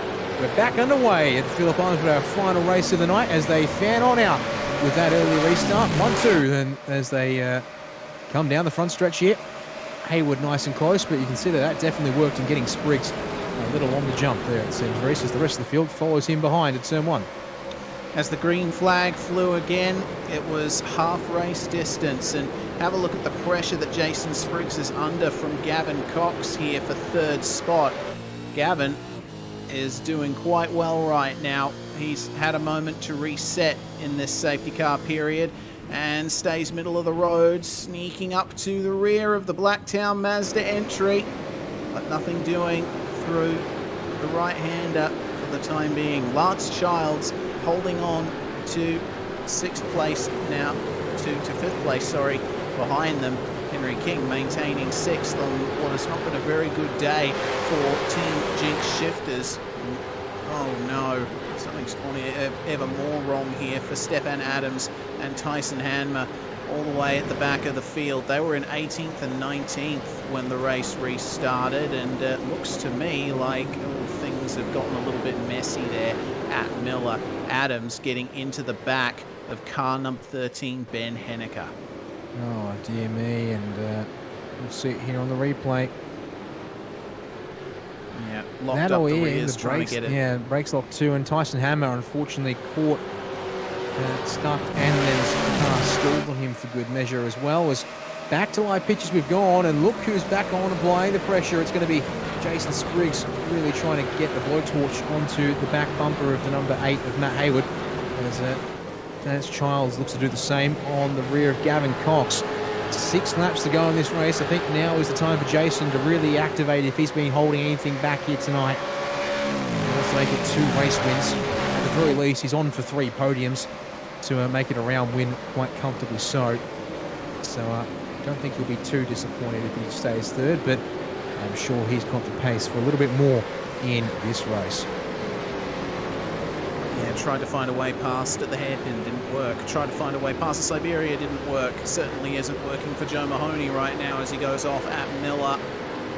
It seems like every single lap there's someone off in the grass, moving back to the onboard from Spriggs. You see that DeGraff is starting to pull away here at the front, led by 6/10 at the line, and it's a little bit more than that now, 8/10 of a second. And now, out of the penultimate corner, Haywood with a big slide. Easy does it. That's going to give the chance that Jason Spriggs needs. But he wasn't able to get up alongside in time for the apex of the final corner. Has to stay behind again. And that's just backed up everybody fighting for this second position on the podium. Look at Gavin Cox. He's taking advantage of this now. The lack of momentum, but he can't go for it. I think it was more a case of Cox opting to play the long game here. Backs out of it and allows Spriggs to stay in third for now. Who has Spriggs got on the brakes pretty late for turn number 1 as, well, confirmed there on the screen. If we sort of take the gap that Stephen Vargas got as being just in range of making this almost a 10-car fight, I'd argue at the moment it's probably a 5-car fight for second as another look from Spriggs, not quite there. At Miller has been a bit of contact further on back in the group. Craig Mason getting a bit sideways along with Dan Stevens, but they come out of it with minimal, no damage even here as Stevens, look at him working the onboard here. Exeter Siberia nose ahead of Mason as they work their way up towards the hay shed. And I think he's finally got the job done here as we've just gone board there with Mason. Indeed, there we go. Stevens is clear as they work up to Lukey Heights. Sun beating down for any of the drivers running the HDR lighting in game. That's what they're going to be seeing coming over the crest now as this is on board with Stevens once again, defensive and narrow as he eyes up Sean Slater as well, trying to get double duty on for this here with attack and defense in mind as they work around the final corner. Just up ahead of him as well, Henry King eyeing off the back bumper. Oh, Lance Childs, he gets the dirt. Oh, well held from Henry King. And he will lose time to Childs and to Varga behind as well. But, that's more than enough drama for one night for Henry King, I'd imagine. He's just got to try and get to the finish. He's solidly in the top 6 still. He can still get a good haul of points from this one. The title battle will be tightened up, of course, but plenty more to come. Look at this 4-way fight coming into turn 1. These are for some of the minor positions. Stead Miller, Troy Sippel, Josh King, and Darren Crosby all fighting over 23rd position. Back, 22nd, sorry. For Hayward at Miller. No, he predicts the inside into Siberia. There's nothing that Jason Spriggs can do about that. And all of this slowing up, it's actually bringing Childs, King, Varga, and Davis right into it as well. We're looking at potentially a 7-way battle for second here. Yeah, it's definitely 4 for the moment. But as you said, indeed, King and Varga and then Davis, they can keep their cut. Oh, Dan Stevens off up at Lukey Heights on board with the zoom feeders. There it is on screen. I saw something in the corner of my screen as I was responding to producer Kennedy asking, did I see the hands? I think I did kind of see the hands because, yeah, that kind of got my attention there. We'll have to go look at it in a second because Spriggs has had the run off the final turn, I think. Is he close enough to finally commit to the inside? Shows the nose, Reese, but he's not there again. Haywood, good enough speed in a straight line to protect that second place spot once again, but it feels like at this point, Spriggs is going to start throwing the kitchen sink at this. And he may start throwing even more than the sink at it if he gets desperate here in the final couple of laps. Yeah, might get the fridge and the oven in on it as well, who knows. But Haywood, I think, has been driving so well in these last 2 races. Oh, the lunge! Just as I say that, almost loses it there with Spriggs just managing to pull it up. This has been a great defensive drive from Matt Haywood. It's the textbook definition of defensive driving here. And, well, yeah, a little bump, but that's actually helped Haywood there. That's going to give Gavin Cox a chance to get past Jason Spriggs and into 3rd. Around the outside through Hayshed, it'll work. And inside for Lukey Heights, well, you can't really hold the outside in these cars, so that is going to be P3 for car 555. Coming up to 2 laps to go now, and Spriggs is going to get passed by Lance Childs, and that was a massive slide that Spriggs got into, and, well, I mean, that makes sense that he's on the blower to race control for that one. Lance Childs, I think, has just been a little too aggressive in this race. Oh, my word. I was so concerned that was going to be a lot more than it was. So Spriggs goes from challenging for 2nd to hanging on to 5th if he's lucky, and he's not because Henry King going to try and challenge for P5 around the outside of turn 1. We saw this go poorly for King in race number 2, but this time he has the grip. He holds it up the outside of 1, inside of 2, takes that spot away, and now to be Stephen Varga trying to set up Spriggs, who all of a sudden has gone from looking like he had a chance at really challenging to maybe just picking up a bit of damage. It's really more critical than it seems. He goes defensive for the Miller corner here as they come under brakes once again, coming to a lap and a half all ready to go in this final one.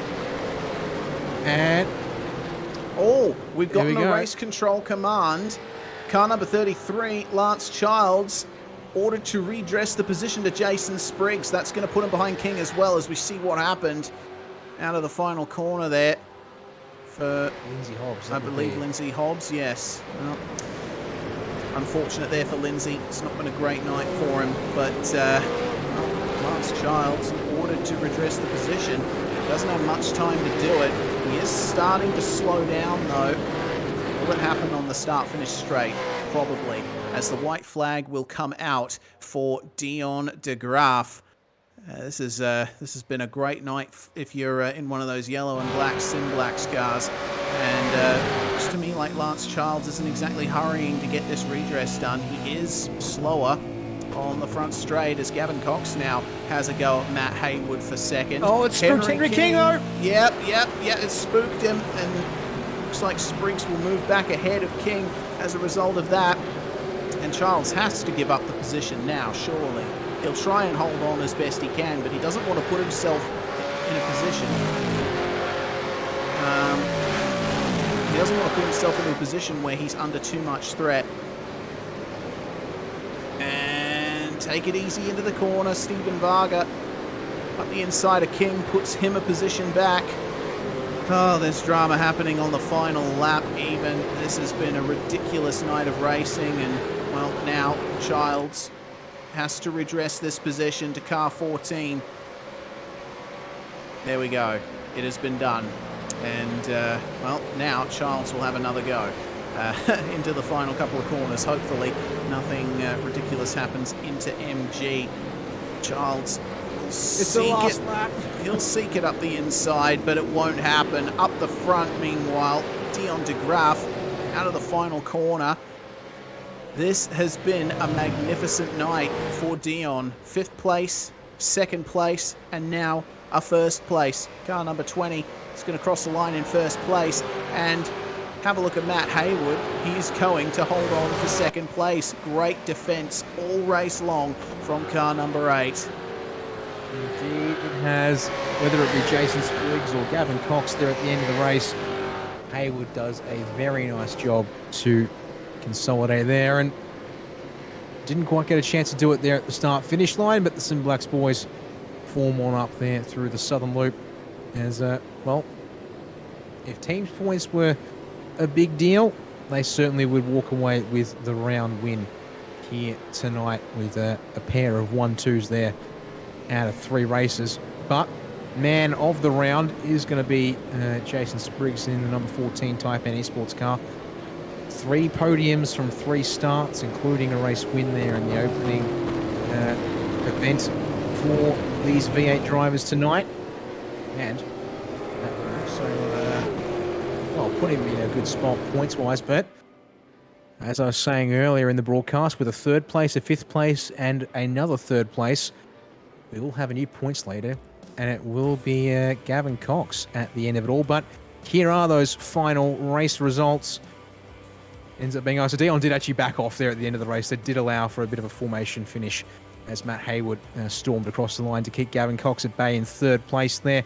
Jason Spriggs is able to get back to 4th place with that redress, but really a case of what could have been there for the 14. You feel, and actually apologies there, saying that he had 3 podiums. No, it was 2 podiums and a 4th place finish there for Jason. Nevertheless, still good enough all in all.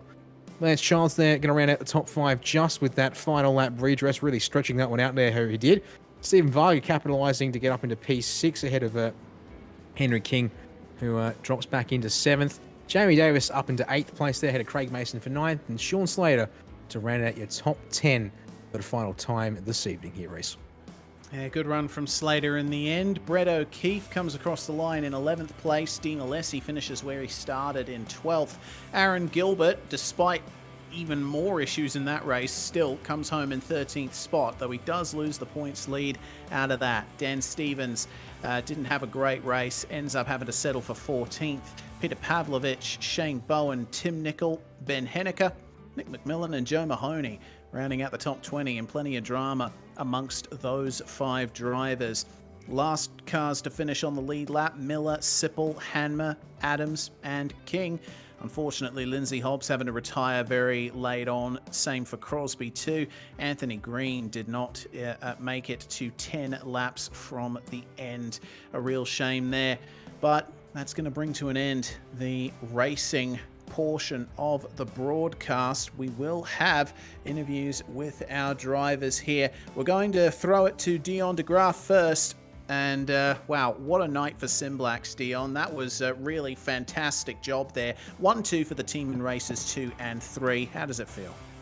Oh, great. Just, yeah, that second race was absolutely mayhem starting from the back. Like, it was like, yeah, turn 2, I went from 27th to 8th in the first 4 corners, so pretty much just picked up from everyone else's mistake.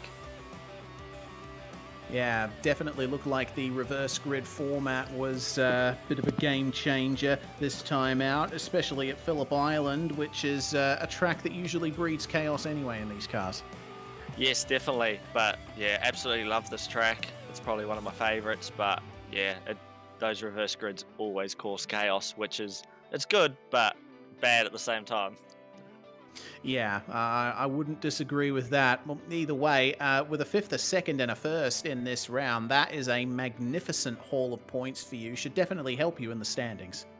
Yeah, I've missed a few rounds just because of work and other things. So yeah, it's definitely helping my point situation.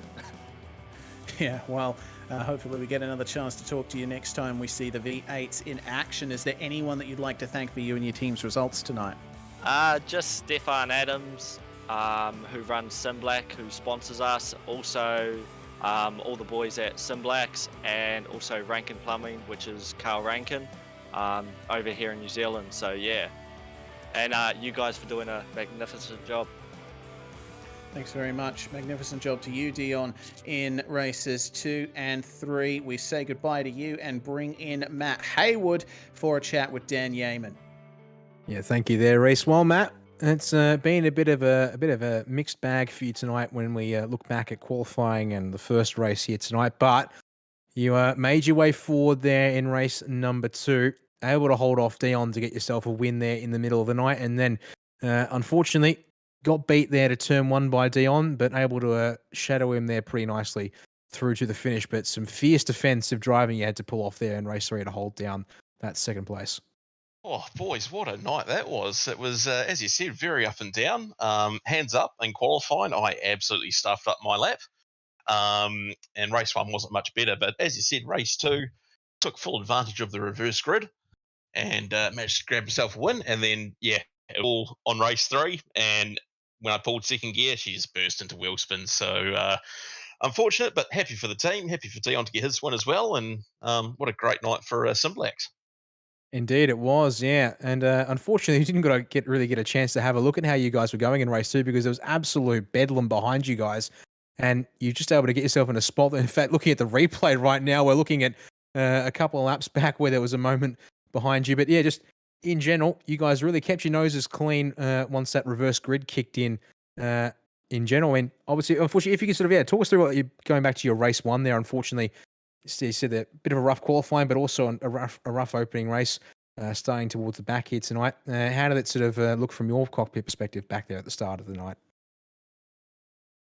Yeah, so race 1, I qualified about 15th, and by about lap 3, I was in about 12th, battling in that sort of area, and made what I thought was going to be an awesome move around the outside of the Honda hairpin, and I got so excited by the pass that I lit it up and fenced it. So, yep, that one's on me. But, yeah, race 2 started 12th, I think it was, and by turn 3, I was in position 4. So that was where the hard work was really done. And lucky with safety cars and a couple of slower drivers ahead, which made things a lot easier. And yeah, as you mentioned, mate, there was some carnage behind us by the sound of it. I think poor old our defending champion, he ended up in the wall a couple of times. So hard luck for him, but we'll certainly take the lollies when we can. Yeah, I mean, it was definitely a rough night for Aaron after starting strong in race 1 there. But I guess, yeah, them's the breaks sometimes, and it means that things get a little bit interesting going into the next couple of rounds of the season. And speaking of, we'll see the V8s back out once again in a couple of weeks' time at Road Atlanta. Actually, pardon me, not a couple of weeks. Hell, we won't see them until the middle of June, 23rd to be precise, when will be another triple 60K race format. But at Road Atlanta, it's a pretty popular one on the SCOPS calendar. Will be it's still a hefty break for you guys. But what do you think that'll look like for you guys come that June date, and what you think of the car track combo that we've got lined up for you there? Yeah, absolutely. I mean, Road Atlanta is a fantastic track. With the elevation change, it makes for great photographs. I actually take photographs as well in real life at motorsport events, so that's what I'm really looking forward to. But yeah, these cars around there should be absolutely fantastic, and there's going to be many many late nights in the coming weeks to get us prepared and get the right setup. But if we do that correctly, then we should hopefully see us up there again for the next event. Well, look forward to seeing how you guys go, and hopefully keep making keep making some strong results like we saw there at the back half of the night. Matt Hayward, P1 Race 2, P2 Race 3. Who helps you get it done there in the Simblacks Racing Falcon? Well, absolutely. We've got to thank major sponsor Simblacks. They do some fantastic sim rigs here in New Zealand. Rankin Plumbing, they've jumped on board as well, along with Buteline Plumbing Systems. And High Octane Images, which is myself. We're on board as well. So massive thanks to those guys. Couldn't do it without them. And proud to be a part of it. There we are. Matt Hayward, 2 podiums in a race, including a race win here tonight at Phillip Island for the V8s. And that's our second driver done this evening here, Reese. We're going to chat to the man who came in 3rd place in the final. I'll hand back to you for that chat with Gavin Cox. In fact, 2 podiums to his name at the end of the evening. Yeah, 3rd, 5th, and 3rd for you tonight, Gavin. And with bad luck for Aaron Gilbert, that means that you move through into the points lead. So not a bad night all up. No, Reese, I was sort of hoping that might have been the case. When I saw the second race with Aaron back a bit, I thought if I can just keep a good result in race 3, that'll see me well in the points. Yeah, certainly will. Just take us through what you had to go through in race 2, because there was so much chaos going around there, pretty much for the whole first half of the race, but you worked your way up from 29th to 5th in the end. What was it like for you? It was pretty chaotic there for the first few laps. Just trying to look for little holes and just waiting for guys to make mistakes, just put the pressure on them. Just let those holes open up and then just take the chances rather than, doing silly moves. I knew you had to finish to get some good points out of it. Well, we moved to Road Atlanta for the next round of the V8s, and that's going to be another triple 60 race with a reverse grid. What are your thoughts going into that? Bit of a different circuit to Phillip Island, but should be just as chaotic. Yeah, I think it should be just as good a racing there.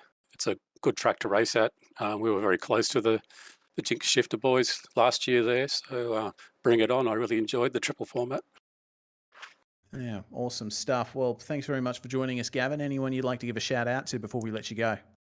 Sure, mate. Big shout out to Dan Stevens. He gives a lot of help through the week with the setup.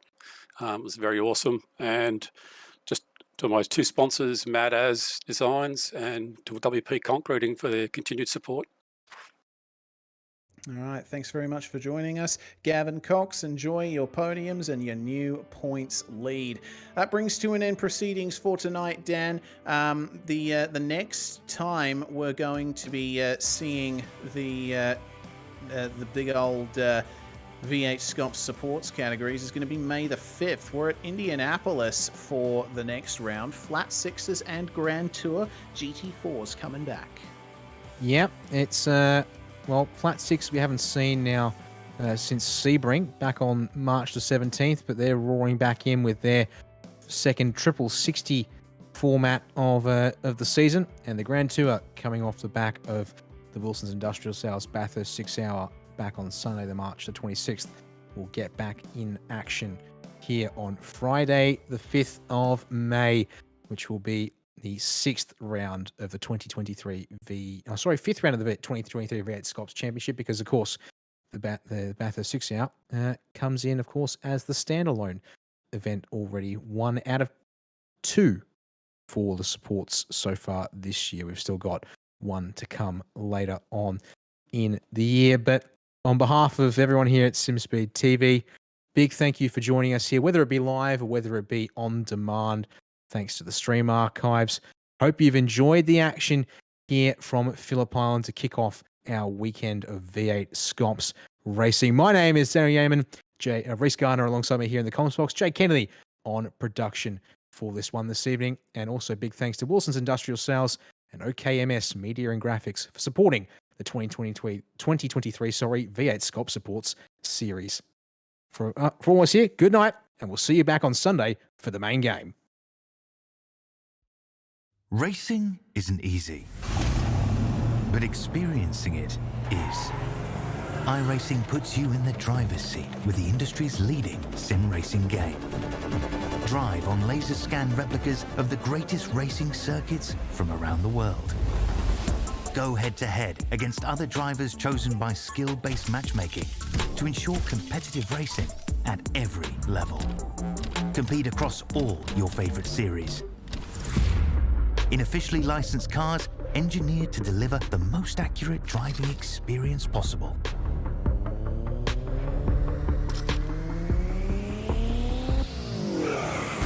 Join a race or host your own with players from across the globe. Race against the computer or in a league with friends. Feel the thrill behind the wheel. Visit iRacing.com.